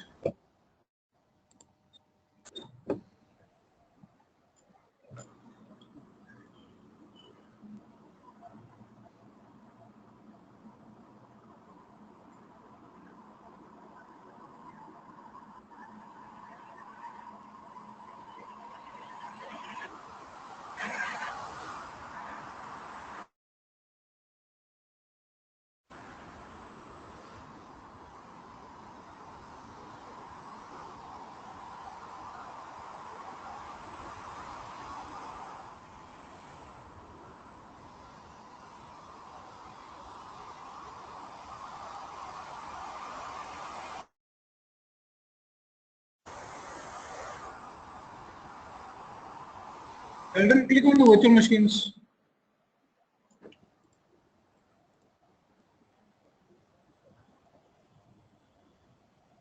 Okay.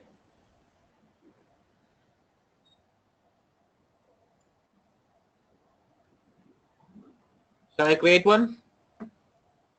No, just follow the lab manual, what it says. Ah, okay. So I think you are on step number 6 right now. Oh, it's 7. Okay.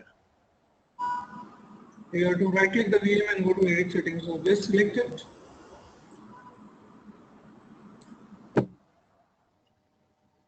I'm unable to connect to host.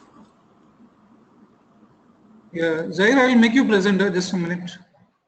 Okay.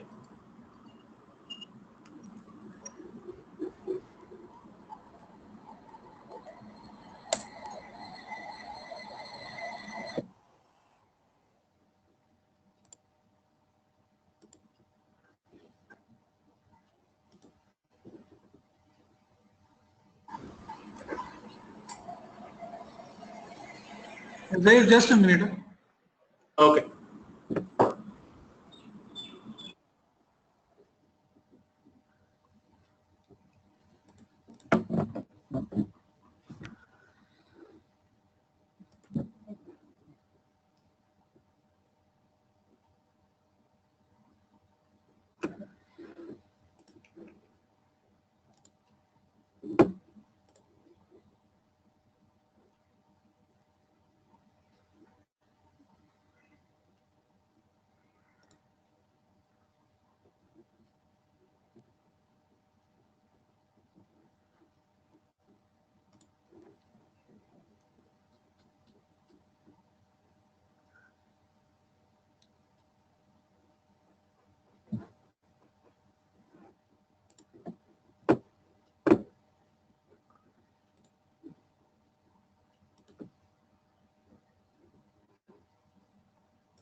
Sheldon, what you have to do here is you're trying I'm to sorry? locate a file. You're trying to locate a file for ESXi, right?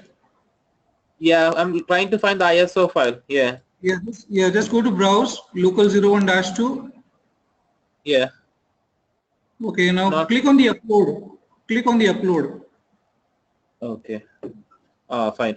Okay. Yes, okay. That step was not mentioned here. Right. Okay. Okay, so you can see the progress of the upload happening. After that, you will be able Yeah. to use that. Okay.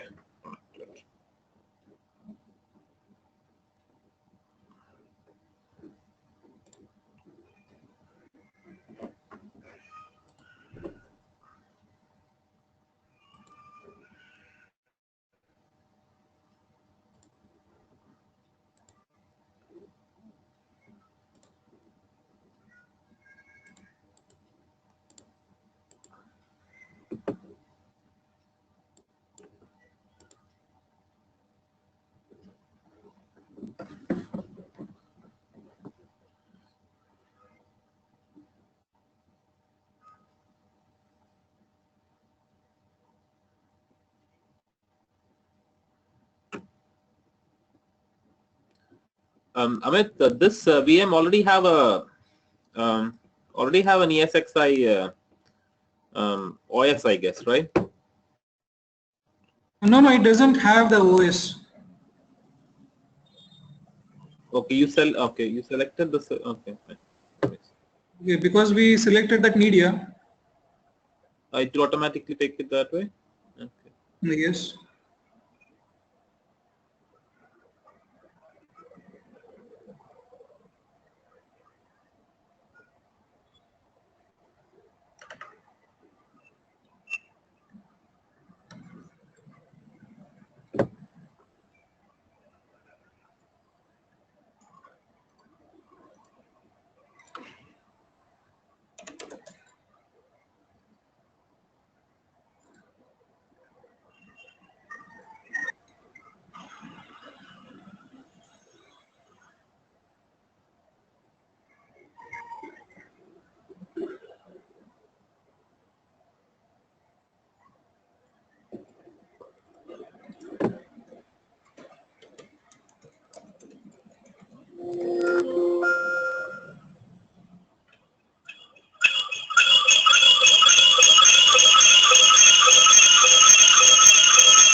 Zahir, please check the chat option. I have put the URL. So you can use that from the Firefox to get connected to your ESXi.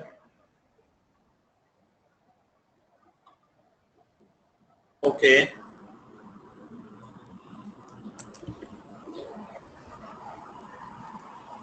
Yes, Zahir, did you get that? Yeah, I just connecting now. Wait. Okay. On the second remote desktop PC, right? The second Yes, RDP we are taking. yes. From the second PC, you have the Firefox on the desktop. Okay, I connected into IE Explorer, but anyway, I'm able to see the screen now. Username and password is asking. Okay.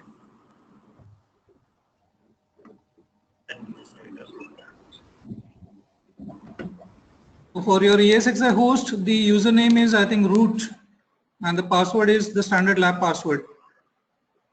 Capital VM smallware 1 exclamation.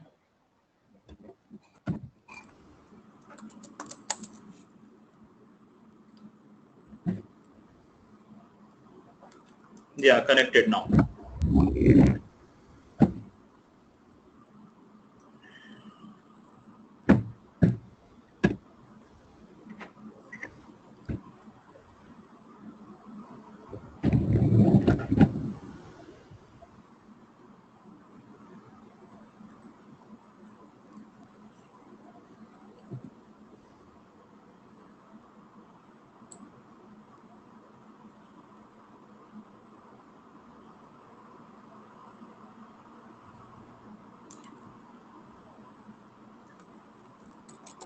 I don't know why the connection disconnected again.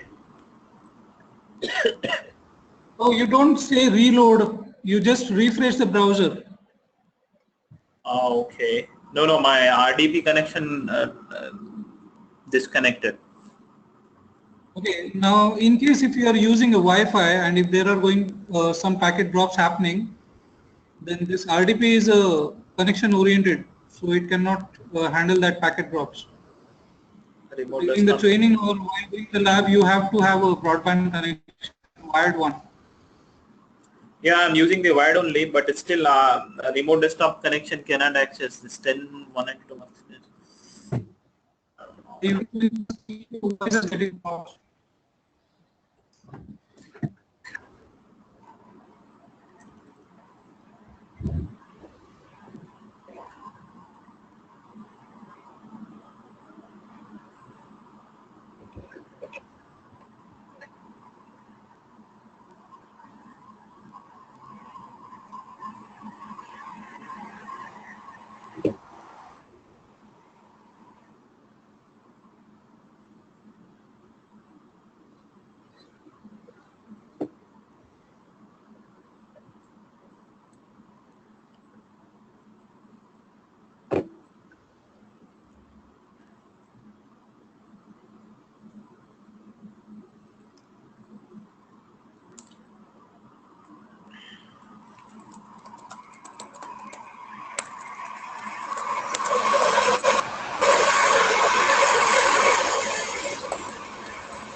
Amit, can you please check the host is available this 2.10?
Hello, Amit.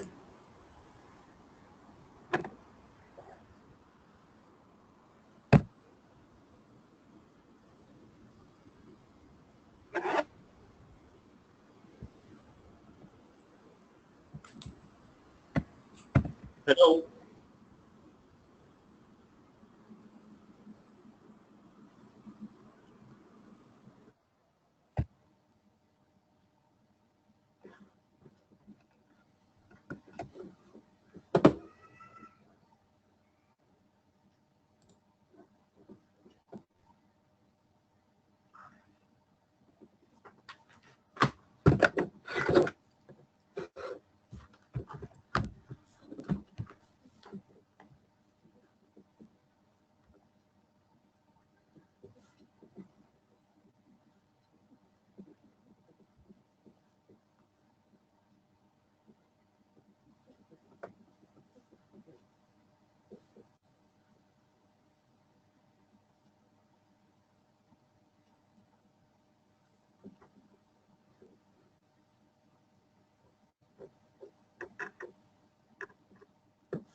Yeah, Manoj, if you're there, just make me presenter now.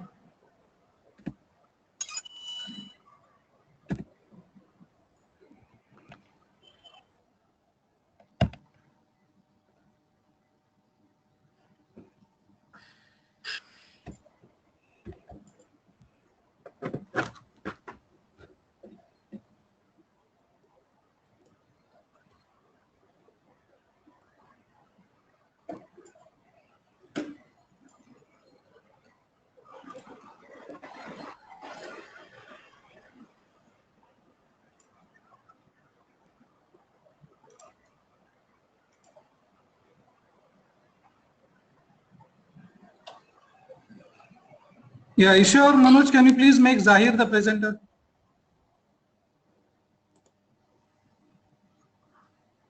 You are the organizer now. You can make anyone presenter now.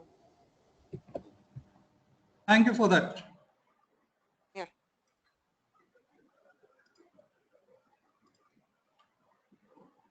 Yeah, Zair, you can share your screen, please, now.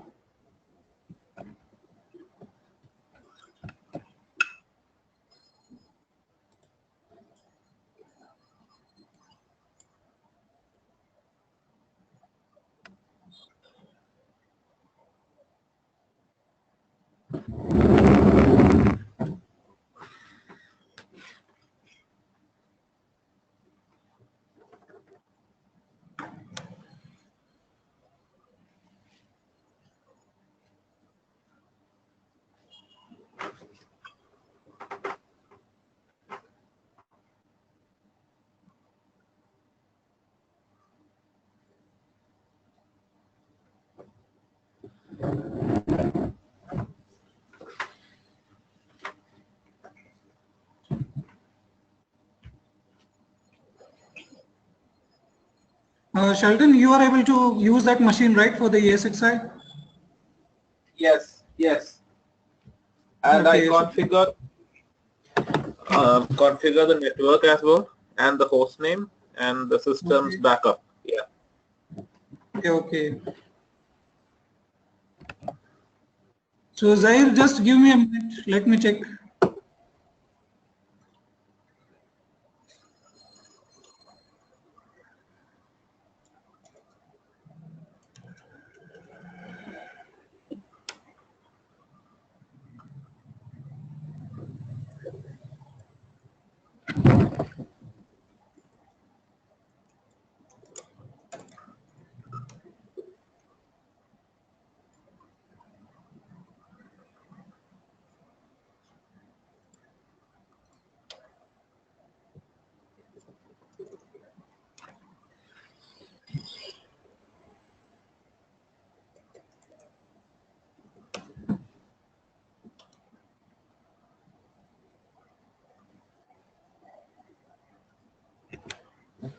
Zaid, I'm putting a URL for you to ping in the chat. Can you please try that?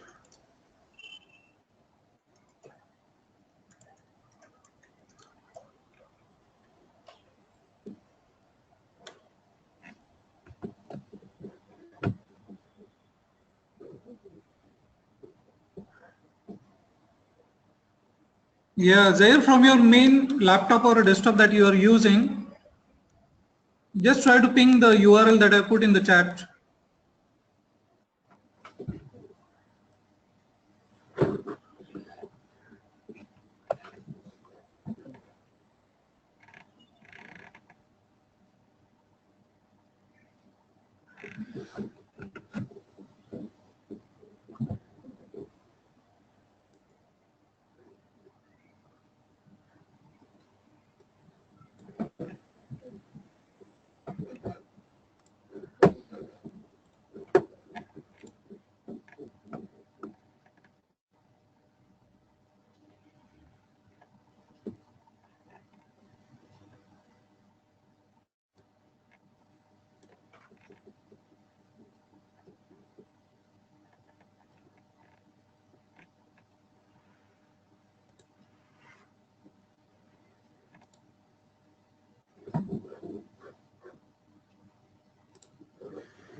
Yes, I will just check the application if it has been blocked by the firewall.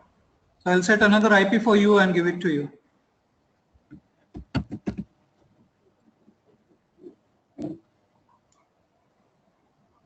So in the meanwhile, I'm just making Sheldon the presenter so that we can see his screen.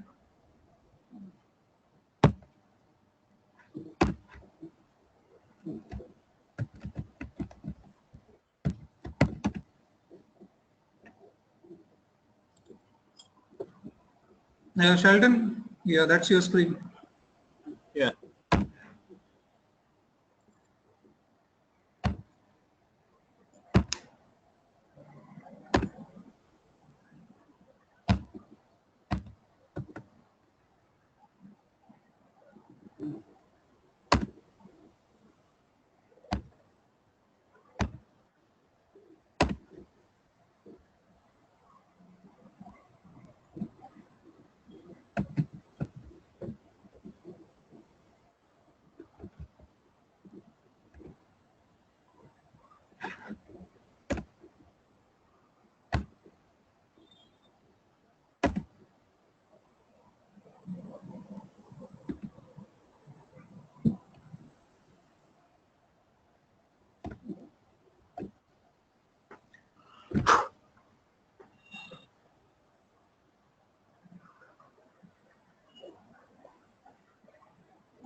Saturday करना पड़ेगा क्योंकि issue चालू है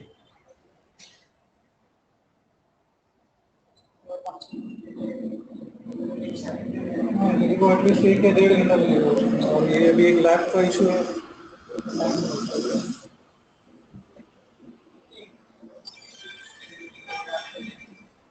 हाँ वही ना hello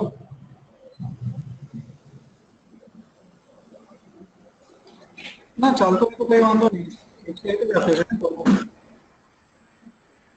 हो सकता है हमारे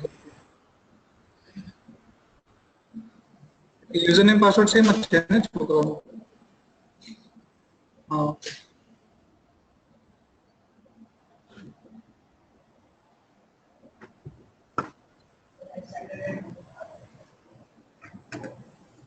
एक minute Yes, can you share your screen, please? I made you presenter.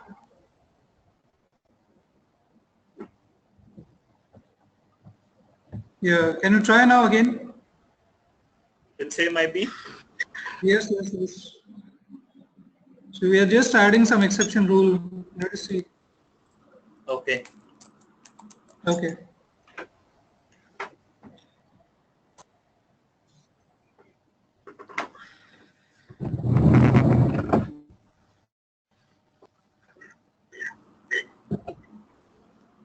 Yeah, it's connected now.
Zair, when you get that error, you just have to refresh the URL. You don't click on upload or reload.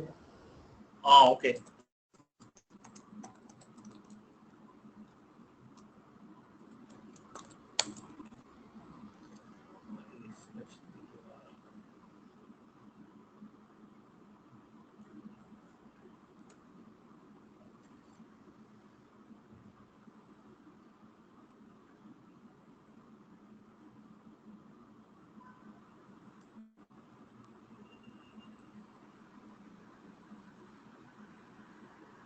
Okay, now you can start following the lab manual that has been given to you along with the lab sheet.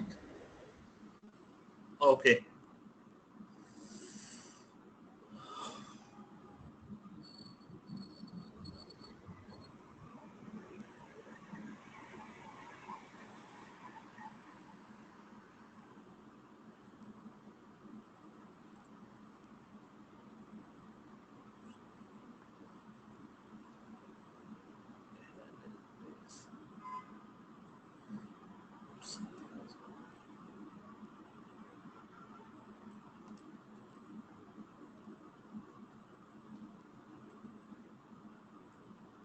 I don't know what happened. This my screen become green. Hello, Amit.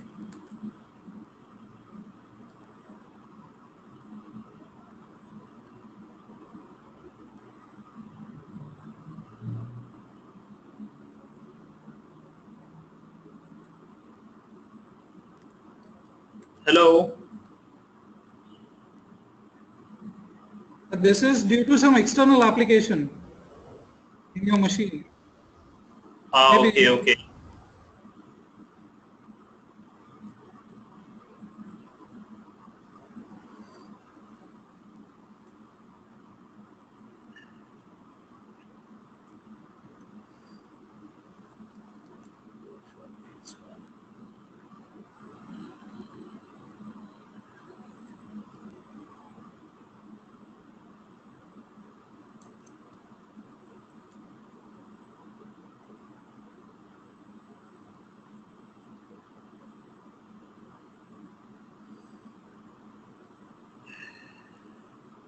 Enter the password. Okay. Uh, Navigate page from the left side to virtual machine. Select virtual machine. Host.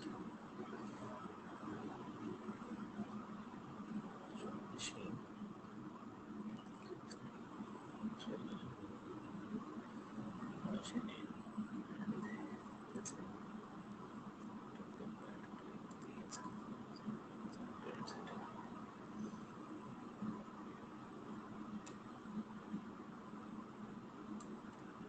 Settings.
What the hell is this?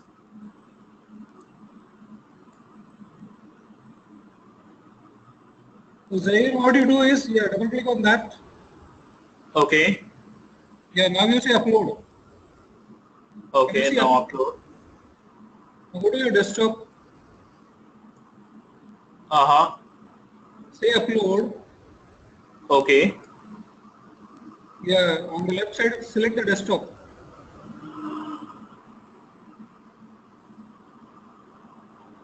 Yeah, class materials and licenses folder. Class files.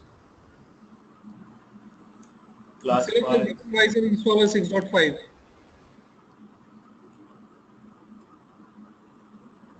Yeah, make it full screen because you are not able to see all the options. Your file is getting uploaded on the right side. Okay. Fine. Yeah, once this happens, then you will be able to use it.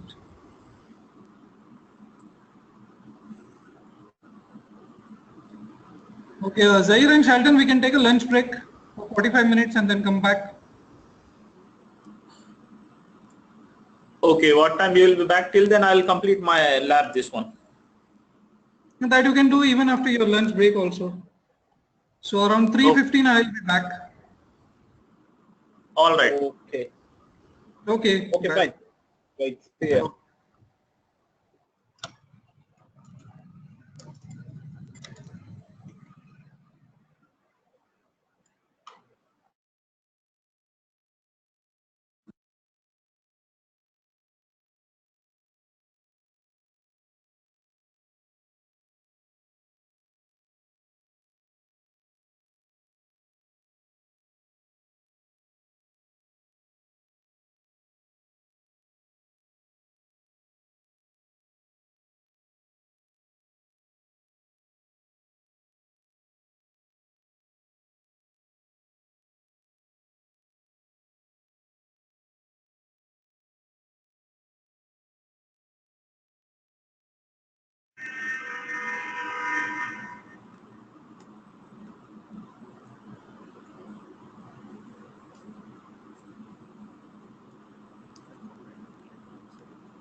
they will come with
click on select power on.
VMware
command the options in the DC UI configured to manage the network systems, view system logs, clean up from maximum.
Console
monitor the table and then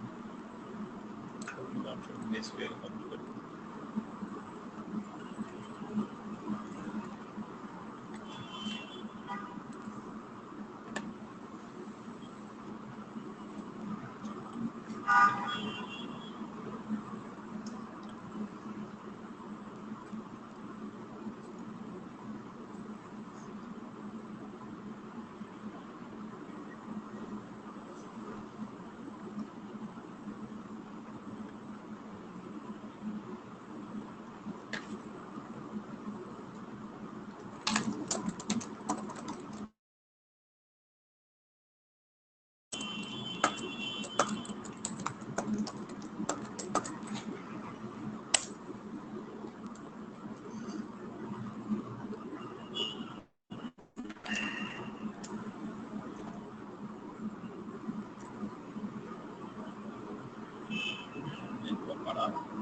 Enter the standard now password.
Yes, it's not.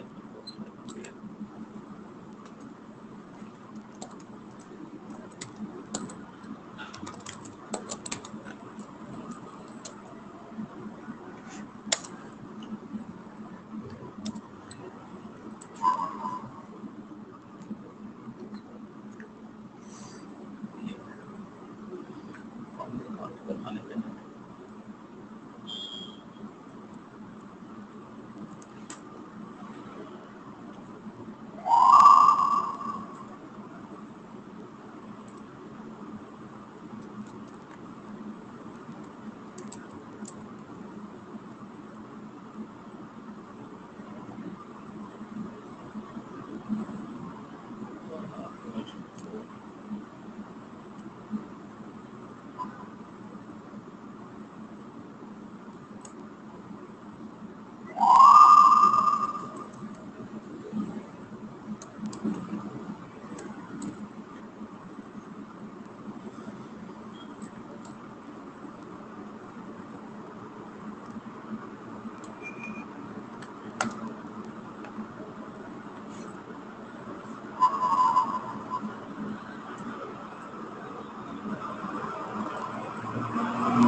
enable SSH. You enable SSH so that we can run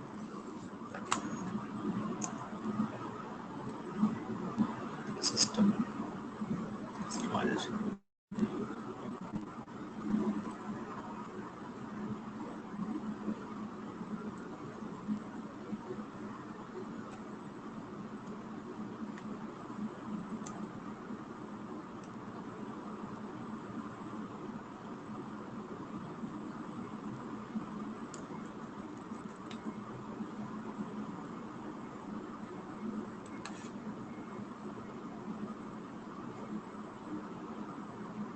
System customization. You can enable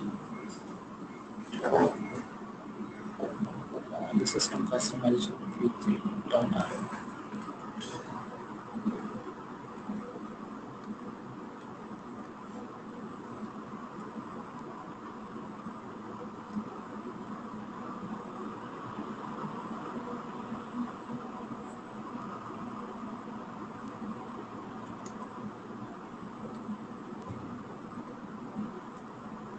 Permissions.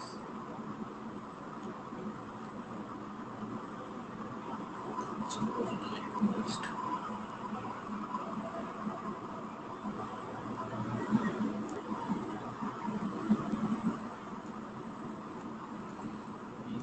System custom. Free option. Enable ESXi host.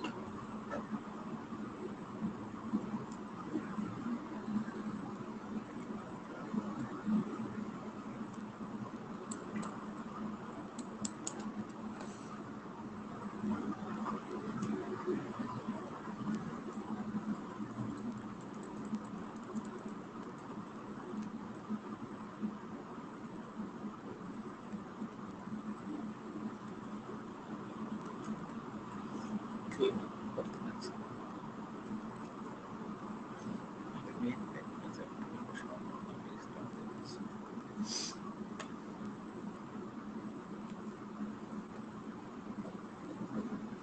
On the main page, press F12 to shut down or restart the host. The authentication required page or game something. Game password for the nested host to permanently shut down and press Enter.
Create and prepare a virtual machine for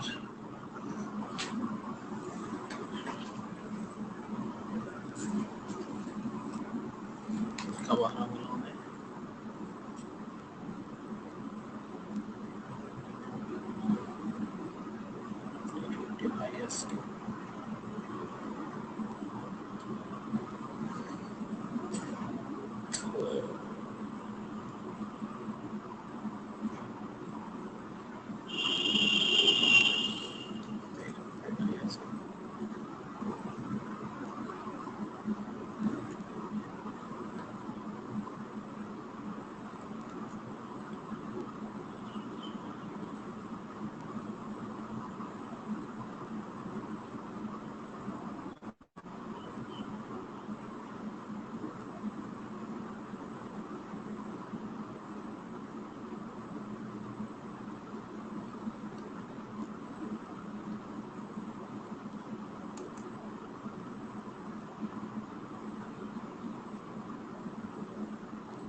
Yeah, Zaire and Sheldon, I'm here now back.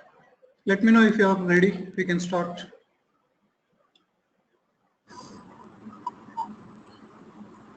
Yeah, we can start now. I'm just deleting the previous lab details like VM and all. We can start. Okay. So Sheldon, is the lab working fine for you?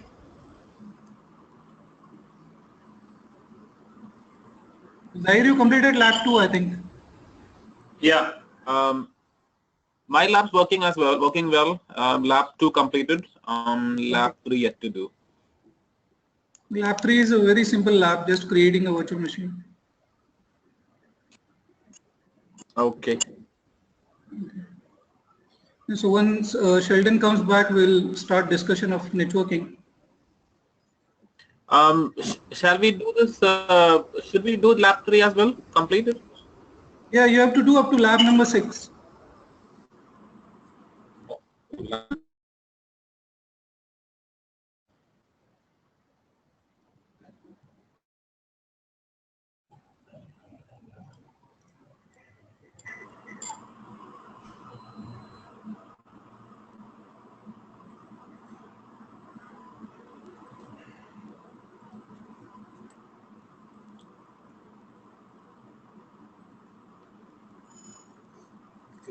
I'm just waiting for Sheldon to respond. Yeah, we can go ahead. We can start. Did Sheldon come back? I'm here already. Charlton. Okay, but in meeting I can see your mic is unmuted. Yeah, my mic is unmuted. Yeah. I think Zahir is missing. Charlton's here. No, Zahir also there. So we can start, Amit.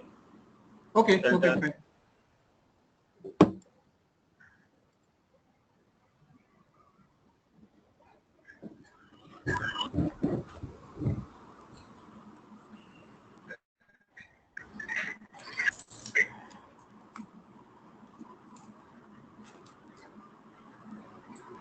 We'll start with the discussion of networking now.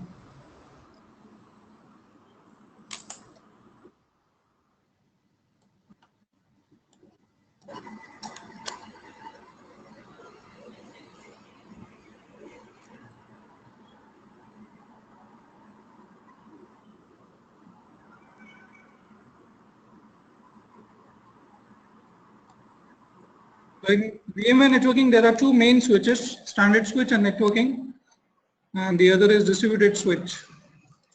So initially we will see what the standard switch is.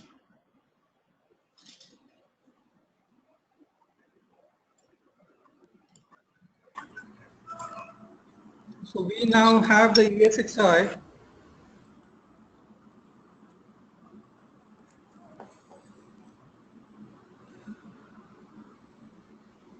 And your ESXi has a couple of LAN cards.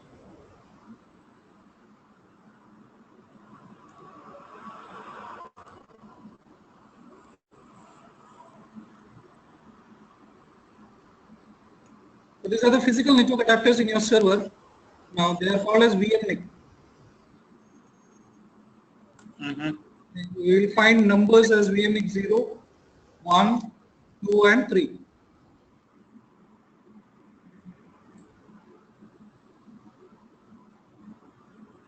And the connection from your VMNIC will go into the physical switch.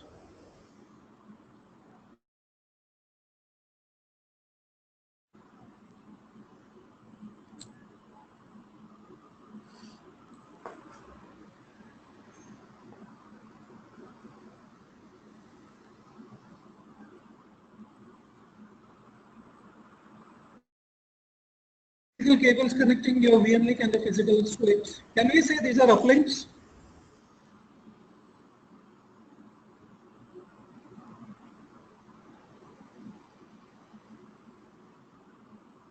Yeah.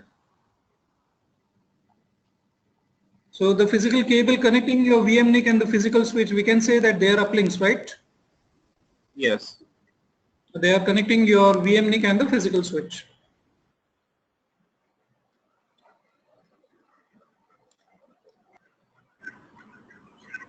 Now in physical network, maybe you have a server for sales or production,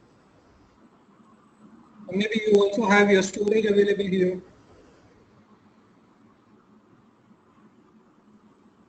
So as a VMware admin, our objective should be to connect the virtual machines and the ESXi to the external devices available in the networking. Maybe this is for sales, and this is for production. Maybe this is your SAN.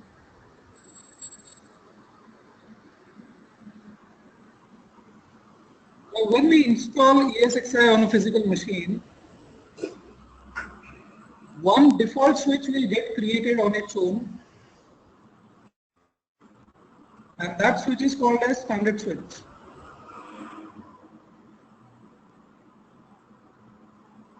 So this is a virtual switch that will get created by default, and the name of the first switch is vSwitch 0.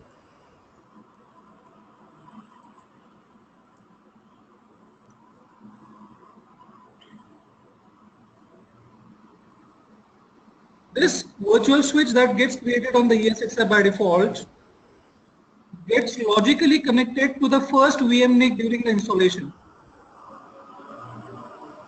This connectivity happens on its own. So we can say this is also an uplink, and this uplink is connecting what?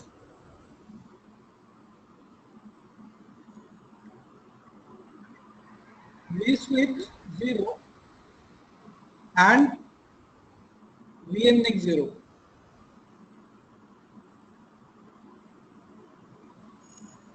Is this clear, this uplink? Yeah. Now this is a physical cable, but this is just a logical connectivity.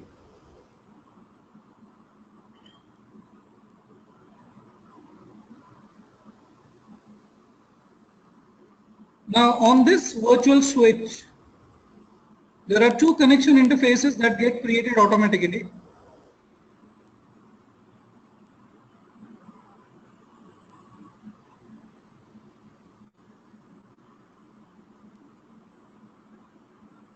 Now one of the logical interface is called VM kernel port. Technically we say that is a connection type.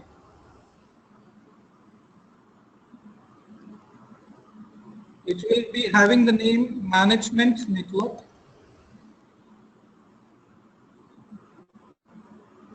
Now this VM kernel port that gets created by default, it has a virtual kernel network adapter to which we can assign the IP address. And this is your ESXi IP address that you are using for the management. Okay. So what is VMK0? It's a VM kernel network adapter. Now this VM kernel port we mainly require for iSCSI connectivity, NFS, FCOE, management, vSAN, fault tolerance, and high availability.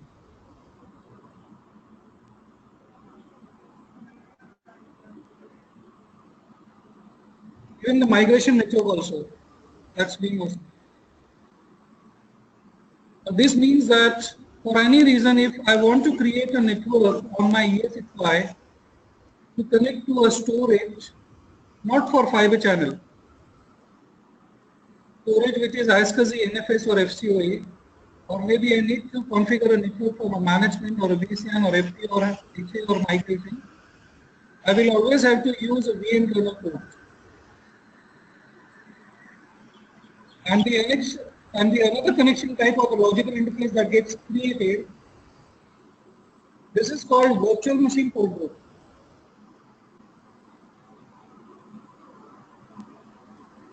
Now you will find the default name of this as VM network. For any virtual machine that we create for the first time, you will always see that it gets connected to this default virtual machine port group. That is a VM network. That's the default network for your virtual machine.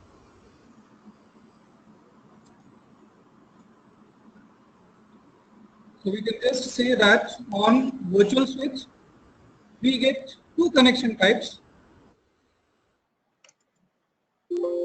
And which are those? VM kernel port, and second is virtual machine port group. So if you want to connect your virtual machines, then you require a virtual machine port group.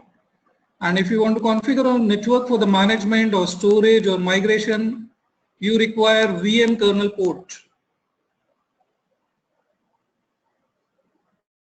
So Zahir and Shelton, is this clear for you both? Yeah, I'm good. Yes. Okay. Let me quickly just save this.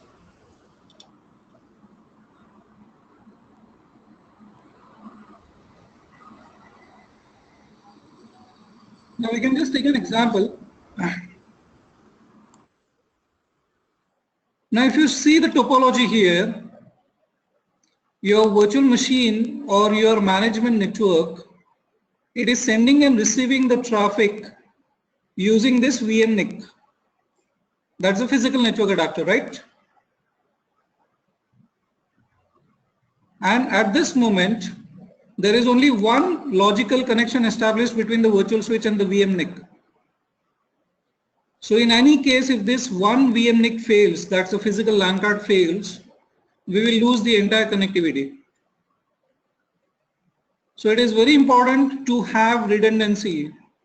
We need to have at least two VM NIC connected to a virtual switch on which your virtual machine port group and the VM kernel port is residing. Now your ESXi kernel,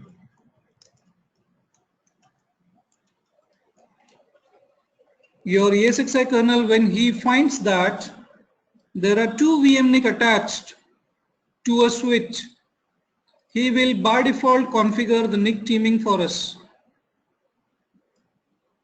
Now, what is the benefit of NIC teaming?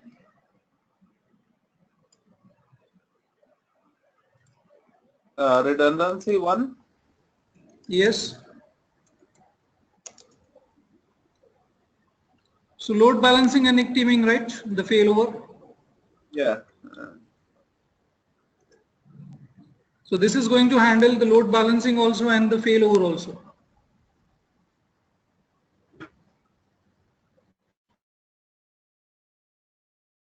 Have on the ESXi, we should.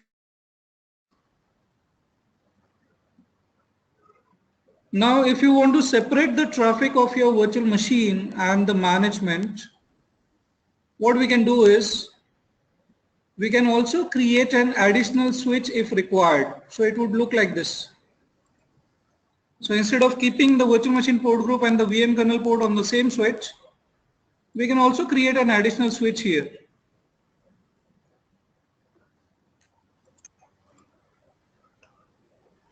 But when you create an additional switch, what is required?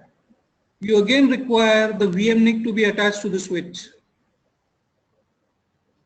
So again, you will have to add the connectivity from the VM NIC to the vSwitch 1. So this is your vSwitch 0 and this is going to become vSwitch 1. So as per the requirement, we can keep all the virtual machine port groups and the VM kernel port either on the same switch, or we can just continue using the same single switch that we have.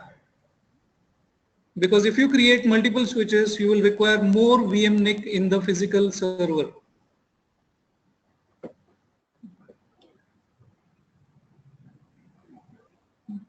We can take an example here.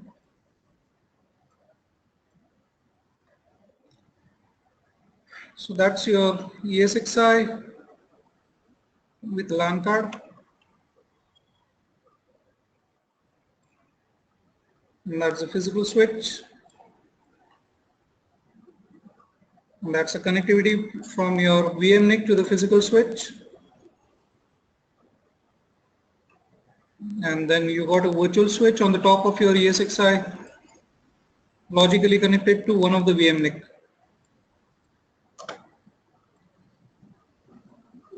Now we may have few machines of sales, few machines of production,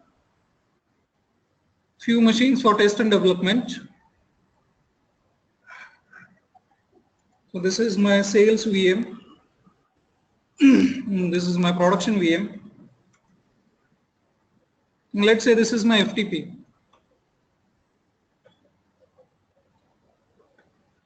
Now I will have to first check with the physical networking team that on this physical switch, have they configured VLAN for the sales network, or might be a VLAN for the production network, or is there any management VLAN configured? Maybe the storage VLAN would also be there. Now for my sales machine to access the sales server in the physical network, I will need to create a virtual machine port group called as sales.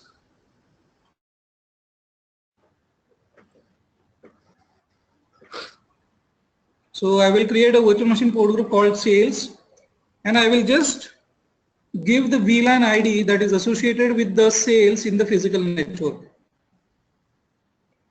And then I can simply connect this machine to the sales virtual machine port group. Same thing I will do it for my production network also, for the production VM. So I'll be creating a production virtual machine port group, giving the VLAN 20 to it.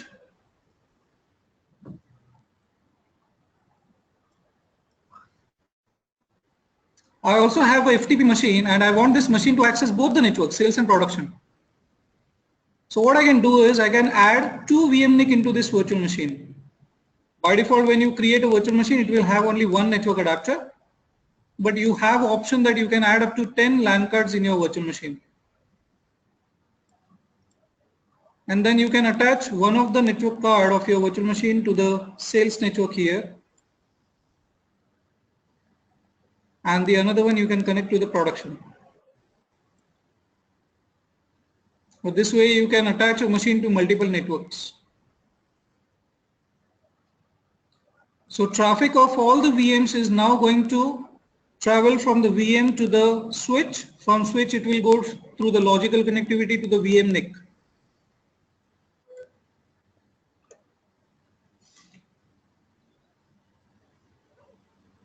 Now we discussed what is this.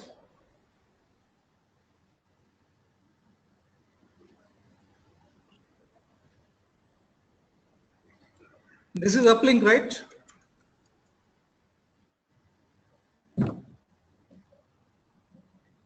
By default, any uplink only allows a default VLAN traffic to pass. Now we want VLAN traffic of sales and VLAN traffic of production to travel from this link. So what we will have to do is we will have to configure this link as trunk link, and you can do this by asking your physical networking team to configure the switch port as a trunk port. So this is a physical port of the switch where your ESXi is connected, and you will have to check with them that if they have configured the VLAN tagging on this or not.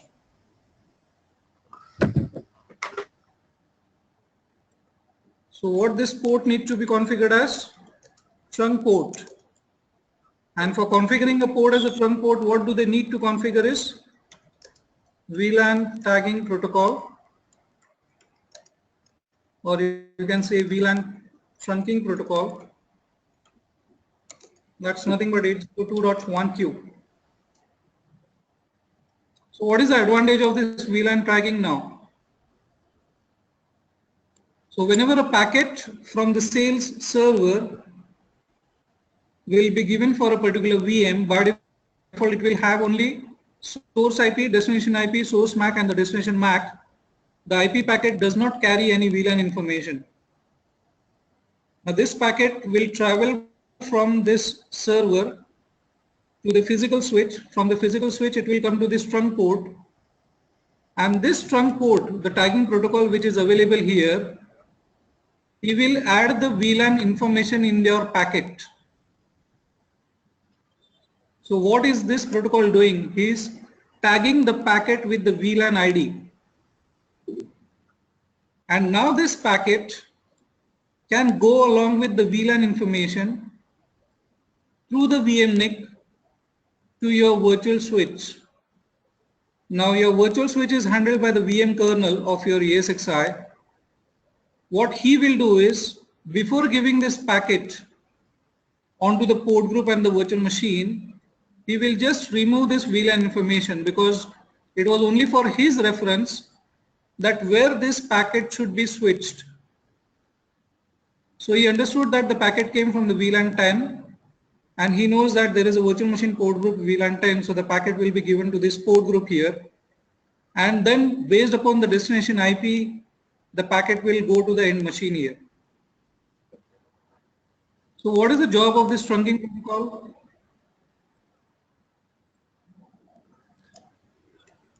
Is to carry multiple VLAN packets. No, I didn't get your question. No, nothing. Okay. So this VLAN tagging you need to check with the physical networking team, because nowhere in the ESXi we need to configure anything like VLAN tagging or trunking. Your ESXi kernel is already aware of what the VLAN trunking is.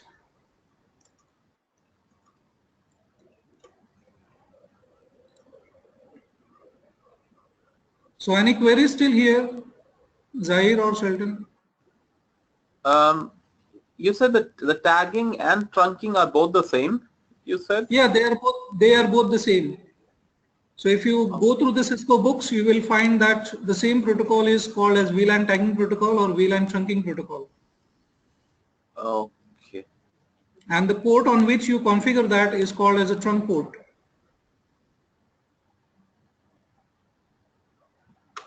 Maybe I can just show you in the packet tracer here.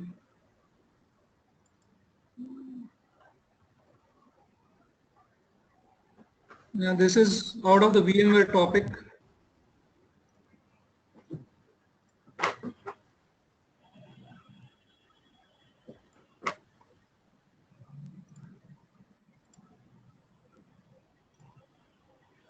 I can connect the gigabit port of this switch to the gigabit port of this. Now by default, this link is called access link. Okay.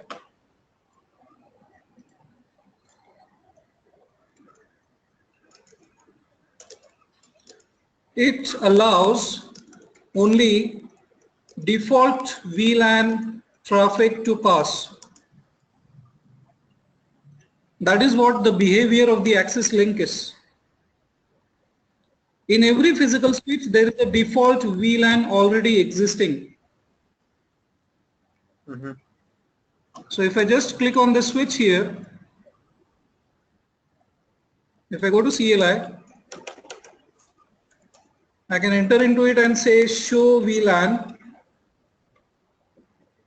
You can see the VLAN number 1, name is default, the status of the VLAN is active, and all the port of the switch are the member of that VLAN. Okay. Now if I create a VLAN here, say I'm creating a VLAN 10, name sales, or VLAN 20, name production.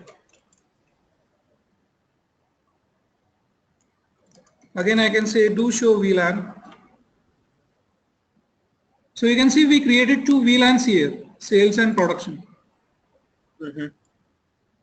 But none of the ports are existing or they are member of these VLANs here. Yeah. Now if I have, let us say, these two machines, I want to connect them to the sales VLAN. Then what I will need is, I will have to connect them to the port of the switch which are member of the VLAN. It means I will have to add at least 2 ports in the VLAN for sales. So what I can do is I can go to interface range, my port number 1 to 2. I'll say switch port access VLAN 10. And now we can see. Now you can see the port 1 and 2 are not available here because you have removed them from the default VLAN and you have added them in the sales VLAN. Okay. So I will have to connect these machines to the port number FA0 by 1 and 2.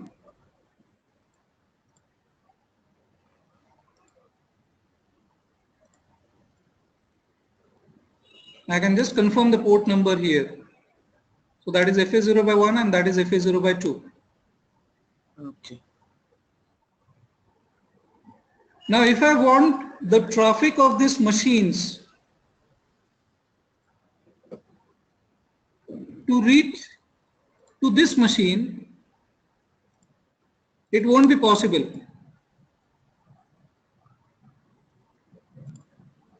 See, this machine belongs to sales. And on this also, if I configure the sales VLAN,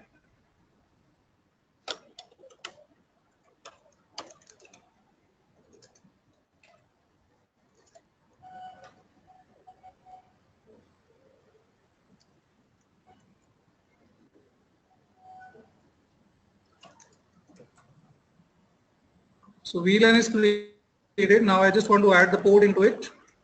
Interface FA0 by 1, switch port access VLAN 10. What I will do is I will just assign the machines the IP addresses.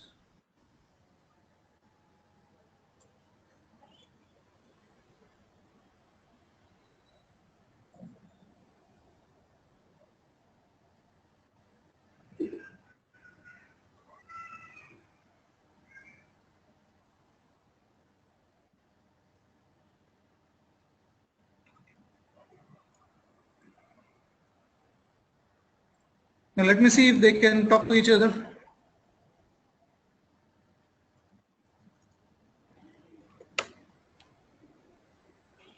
So you can see you're getting the reply from your neighbor 1.1.1.2, but we are not getting the reply from the another machine in the another switch. The machine is in the same VLAN, the machine is configured with the same network, still you are not getting that access. Right. This is happening because your link is by default access link. So we need the VLAN trunking protocol to be configured on this port, either on this port or either on this port. And this has to be done by the physical networking team.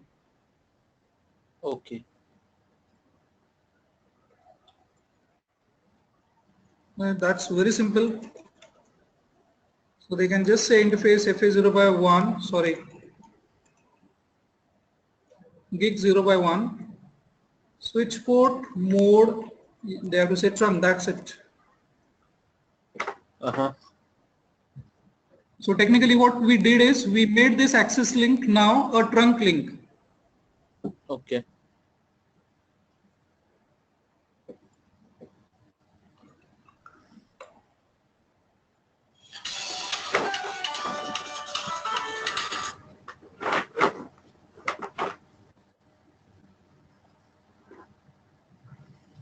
And now after this link gets up, it will allow the multiple VLAN traffic to pass.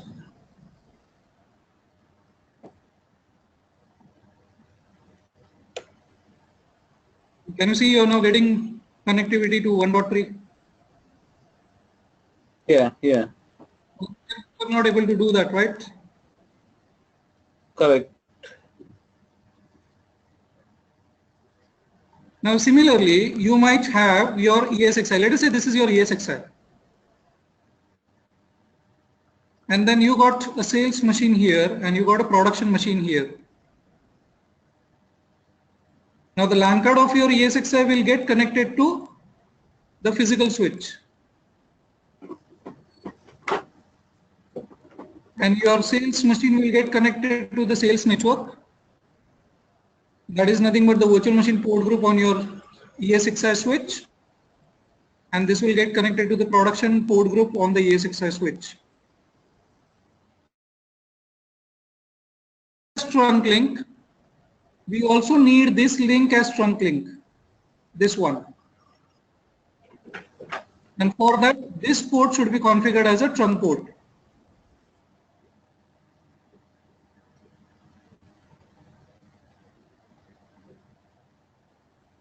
Are you now able to relate this, what I'm trying to say?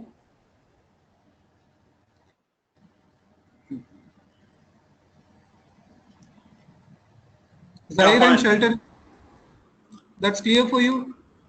Yeah. So you will have to check, or you will have to ask your networking team that what is this port number, and on this port they will have to configure trunk protocol. The port was FA0x3. They just have to Amit, saying, Amit, just yes. one question. This, but still, what is the definition of trunk? And trunk means here? Connection from one to Okay. another.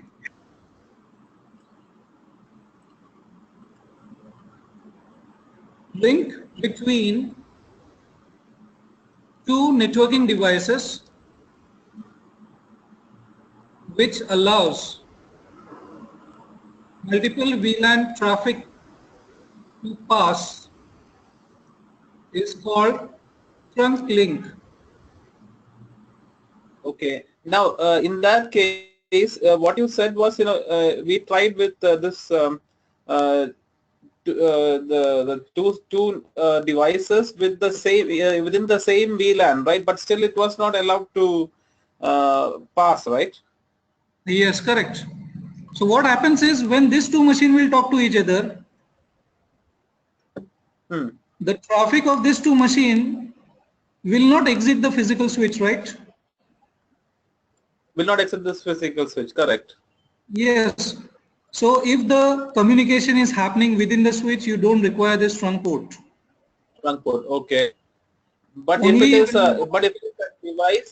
it is a device on on another network device like a switch, even when if it is a VLAN, if it is the same VLAN, we still need a trunk link, right? That's what it means. Yes, exactly. Because access link is only allowing the default VLAN number 1 traffic to pass. Okay. Apart from that, if you create any VLAN, then you need that link to be configured as a trunk link. Okay. Can we set the default VLAN as 10 or something like that? No, we don't do this. Your networking team will not do that because we cannot change the default VLAN number. Okay, That's okay. already by default there in it. I'm not so good with the network switches and stuff. That is why I'm asking this. Yeah, so if you require, you can create definitely multiple VLANs in the switch. There is really no reason to rename that default VLAN or just change the number. It's always reserved VLAN number 1 for default. Yeah. Okay. Now let us say if the sales VLAN or the production VLAN configured in the physical switch do not have any VLAN configuration, then you don't really require this link to be configured as a trunk link, right? Again? Now from my physical networking team, if I come to know that they do not have any VLANs configured on the physical switch, okay, then we really don't require this trunk port or nothing to be assigned to this port groups also. Yeah. So let us say there is only a sales network, but there is no VLAN for it. So I will just create the virtual machine port group called as sales. That's it. Now the Okay. communication between the virtual machine and this physical server will happen, because it will happen on the basis of source IP, destination IP, source MAC, and the destination MAC. Correct, correct. Similarly, if you do not have any VLAN for the production in the physical network, you don't need to assign any VLAN number here. So will you assign a VLAN ID to the virtual machine port group or not? That totally depends upon the VLAN, if they are configured in the physical networking or not. So I will have to gather a lot of information from the networking team so that I can configure my virtual network correctly. So number of networks existing with VLAN or without VLAN. So this is the information I need to get from my physical networking team. What do you mean by number of networks? The network itself, is the VLANs, right? Basically. So either you say there is a sales network, production network, management network, storage network. Your There is only networks one can exist without a VLAN also. Without a VLAN. Okay. Yeah, right. Okay. So in my environment, there is a test and development network, but we have not configured any VLAN for that. Right. Okay. But I will still have to create a virtual machine port group with the name test and development and connect all the virtual machines belonging to that virtual machine port group or the network.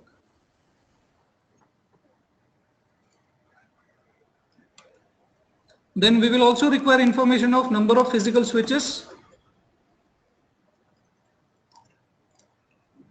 to which we need to connect ESXi servers. Which VMNIC from which ESXi will go to which switch, that we need to know, right?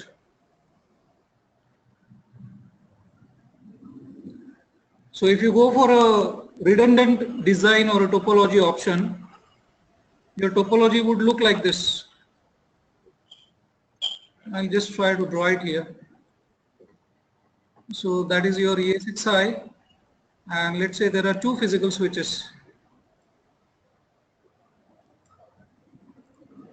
Now in your ESXi you need to have at least 4 LAN cards so that you can get redundancy at the NIC level and the switch level.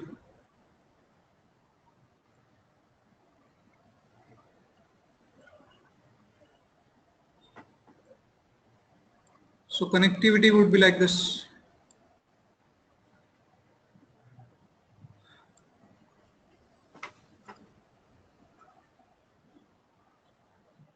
So what is the benefit we are getting? Even if the physical switch fails, we don't have to worry, because we have the VMNICs connected to the other physical switch. Even the VMNICs fail, you don't have to worry. And whatever the virtual switch you have on the top of this, your all links should be connected to this.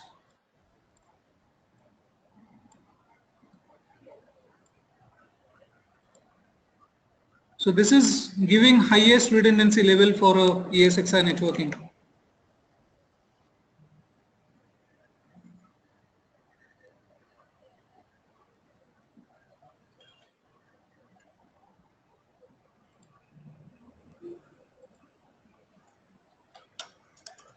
Then you also need NIC teaming and VLAN trunking information.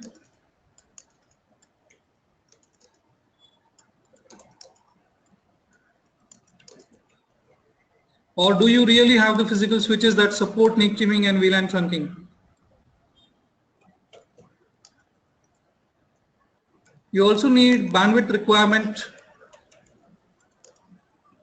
per network. Might be there could be a requirement that production needs about 5 GB of network. Your storage needs about 10 gig of network. Management will be happy with 1 gig of network. Accordingly, you will have to select your VMNICs over here.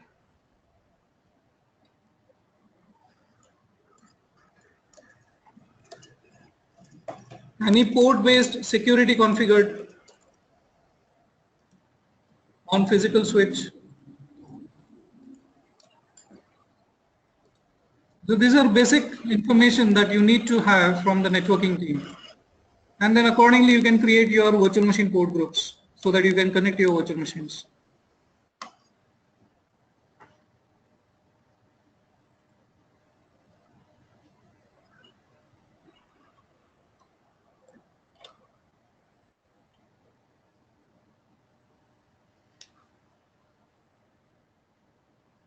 Maybe I can get connected to one of your lab here.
So if we check the host here, I can go to the Manage tab.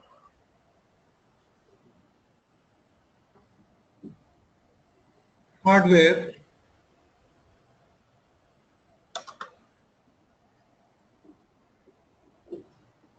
Below that, I directly have the networking option available. Now, first thing that I will be interested to check is how many physical LAN card your server has. So I'll click on this physical NICs. So it is displaying me 4 LAN cards. Then I am interested to see if there is a virtual switch available.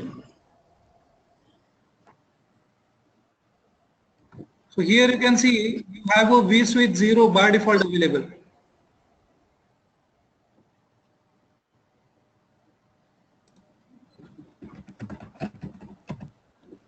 And you are getting all the switch details over here. So this vertical object is nothing but your virtual switch. On the right side, it is showing you which VMNIC it is connected to logically. So this is a logical link that is established between your vSwitch and the VMNIC. And on this virtual switch, you can see VM network, that's a default virtual machine port group. There is a management network, this is a default VM kernel port. So IP address which is assigned to your ESXi server is not assigned to any of the physical network card. It is assigned to the virtual LAN card of the VM kernel port. This is very basic but very important to understand. In physical infrastructure, we always assign IP addresses of the server to the LAN cards, but in VMware we never do that. The management IP or any IP that is required for your ESXi is assigned to the VM kernel adapter which gets created along with the VM kernel port. Are you able to understand this, Shelton and Zahid? So to the same VM kernel port can why is it no we can okay fine, there are 2 different VM kernel ports. Okay. So maybe another network was required for. There is only one switch, right? One switch, but we can create multiple ports there.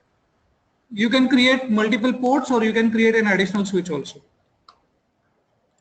Okay. Now here I can select the switch here, or I can say add standard virtual switch.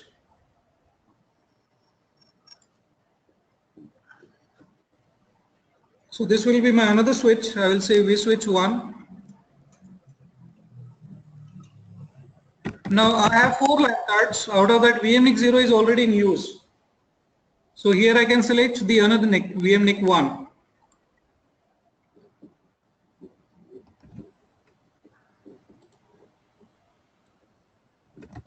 Now after this I can say add. So you got the another switch here. But on this side you can see there are no port groups on this.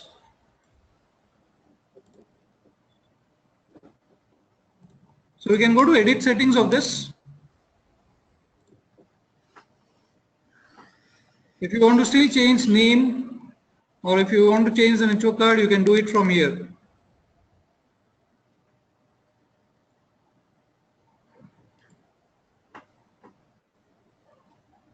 Now you also got the actions tab here. You can add one more uplink if required so that you can get the redundancy. So here you can see another uplink got added, VMNIC 2. If I save this, how it will look. So now you added redundancy for your switch. Okay.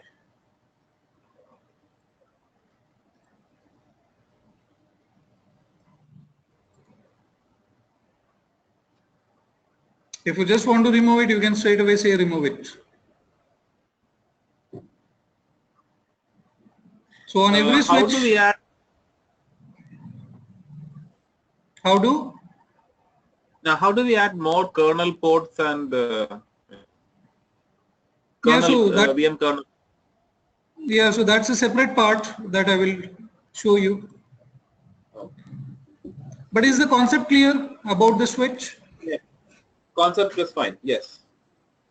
Yeah, so first thing we need to check is go to networking and see the physical network cards, how many you have.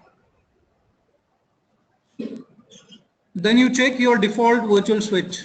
So initially you may have only one vSwitch, that is vSwitch 0. And you can click on this to check the details of that switch. You can see which VMNIC is associated with that and how many port groups do you have on it. You can find your management IP also.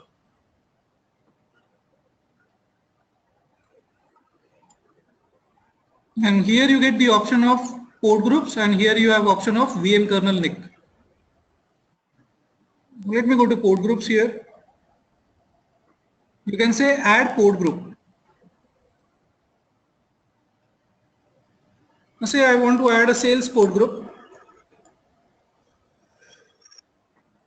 Here you can select on which switch you want to add that port group. Say I want it on vSwitch 1. And I'm saying add. So I'll check this vSwitch 1 now. You can see you added a sales port group. Okay, now I'll just create a dummy machine here. I don't want to install anything in that.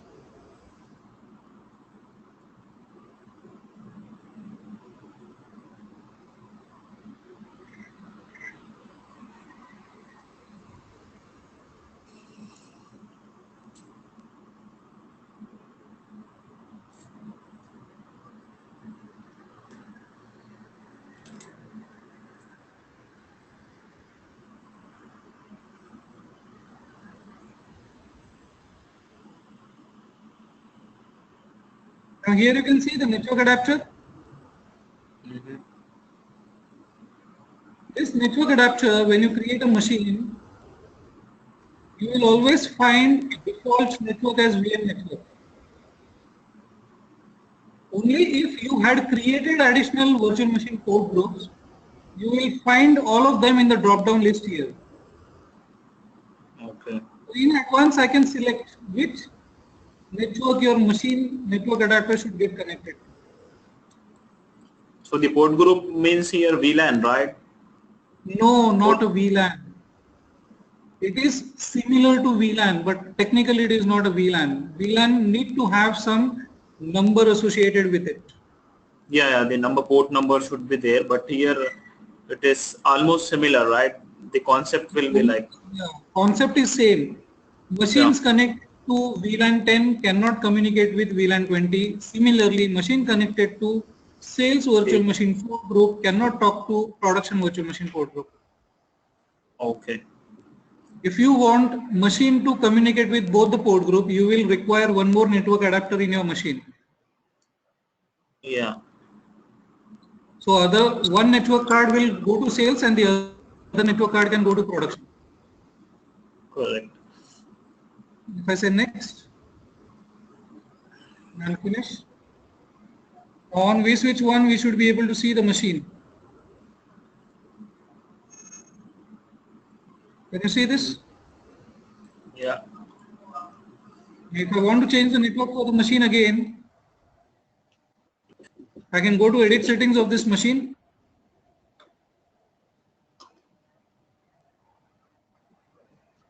And here I can select some another network. I can add a device or add a network adapter. So one network can go to VM network and the other can go to sales. Or if this was your FTP server, one can go to sales, one can go to production also. Mm-hmm.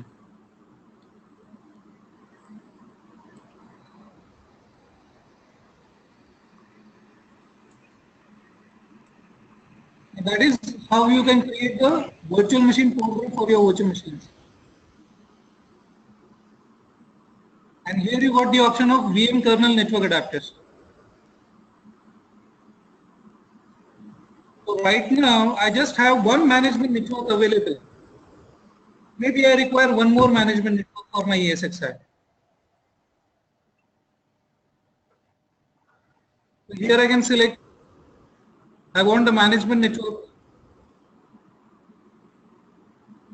That is an existing one, or I can name this as management 2.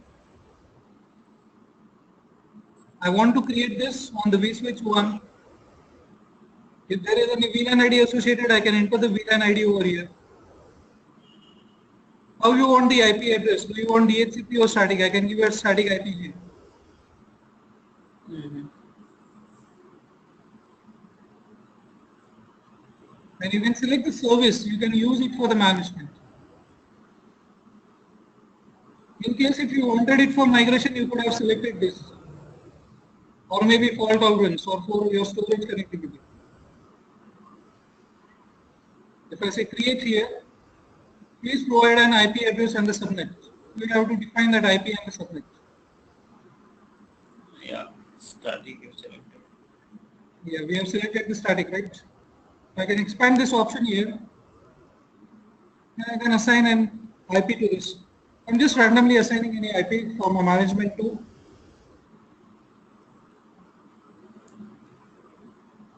I'm saying create. I can again go back to vSwitch 1 and check. So we created a virtual machine port group. We also created the VM kernel port.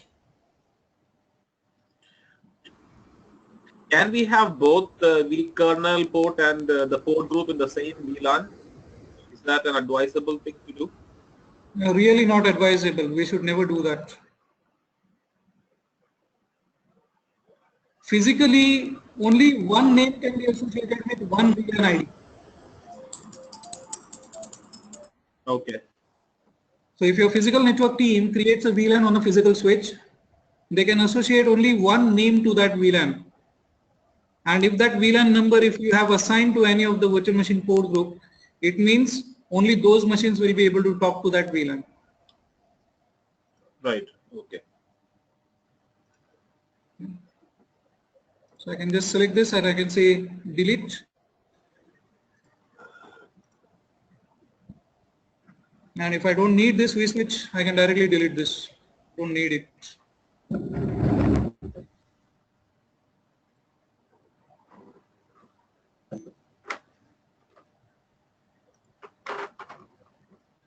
Now, if there are any dependencies or anything connected to this, first you will have to remove it. And then you will be able to remove that. So we just have to make sure that there is no machine connected to it.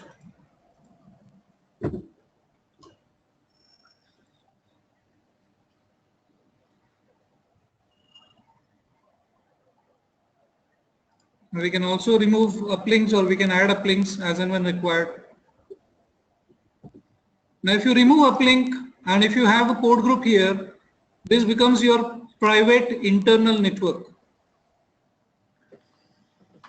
So if you connect 10 machines here, they can only talk to each other, but they cannot go to the external network for any reason.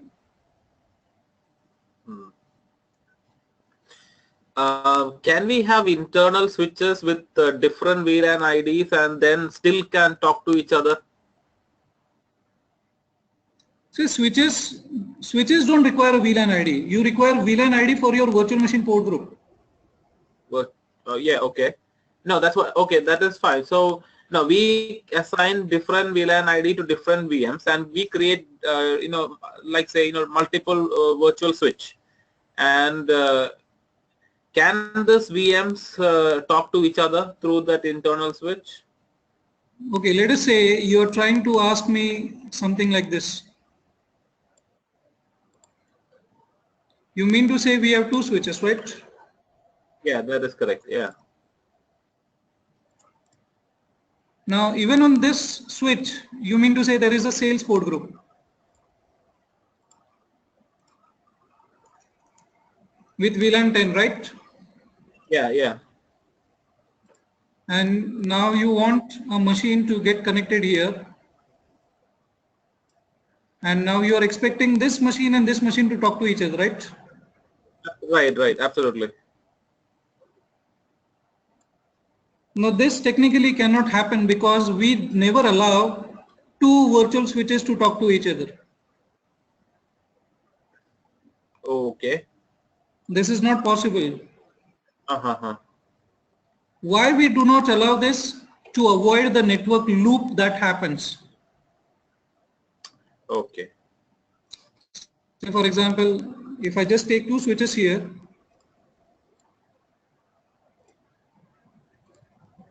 and if I add a link to this, now having only one link is very dangerous, right? There is always a threat.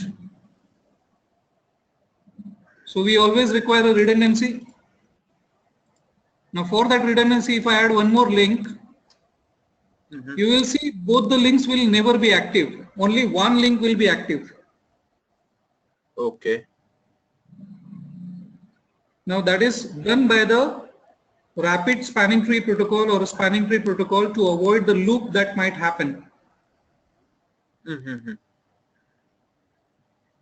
Okay. So only this one link is now active. The another you will see it will never become active. So this port is on, but this is blocked. Now this is blocked by the protocol STP, which is default configured in your switches. Now this problem we eradicated from the root by not allowing multiple switches to talk to each other. So we don't allow the switches to talk to each other or connect them. There is no option to connect two virtual switches. Okay. So option is either you add one more LAN card to this machine and you can connect it here. That's possible. Yeah. Okay. Or your traffic will route from this physical VM NIC.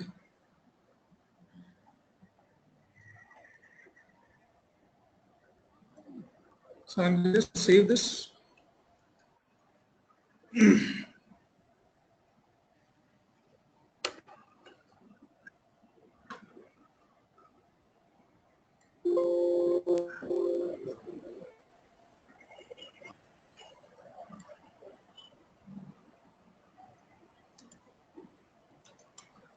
So how to identify VM NICs of ESXi?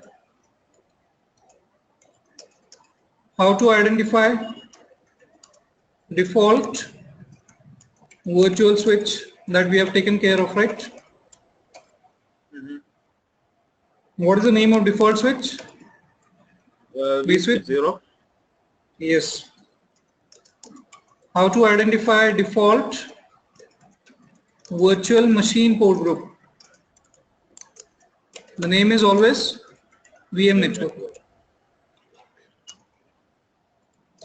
Then how to identify default VM kernel port.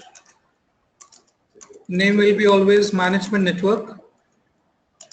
What it will have? It will have VMK0. And what is that? VM kernel VM port. network adapter. To this we can assign IP.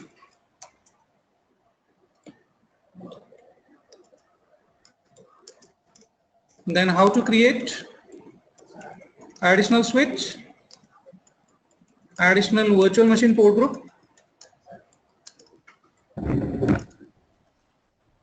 and VM kernel port.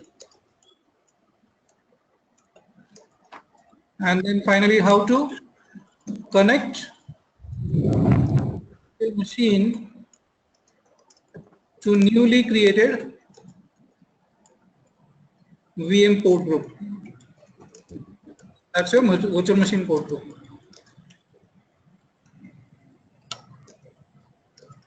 How to associate VLAN IDs to port groups. How to add or remove uplinks, that is VMNICs for virtual switch. So are these things clear? Yeah, I'm good. Okay. Okay, now second part is distributed switch. I just don't want to overburden the things. So we can end for the day.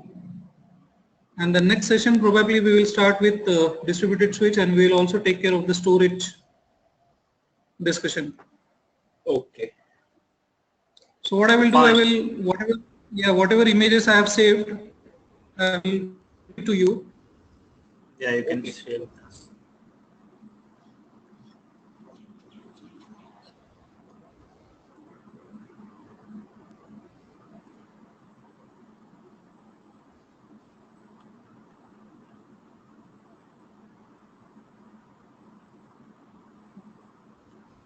You will have your lab access. I have told you the timing also.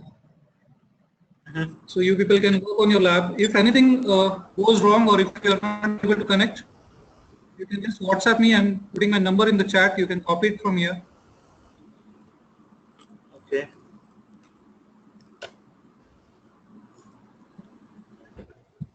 So you can just ping me with your name and the number, where I can save that.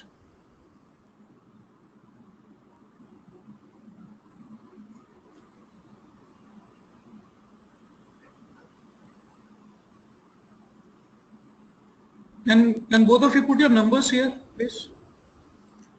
Yeah, 1 second. I'm just trying to open the chat. Okay. Yeah. Okay.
Okay then, Shelton and Zair, I'm about to end this meeting now. Okay. Okay. Amit, thanks so much. Thank Yeah, you. welcome always. We'll make this training a good training, definitely. Sure. Yeah, sure. Okay, so next Saturday, same time, okay, in the morning, 10:30. Okay, fine. Sure. Bye. Okay, bye-bye.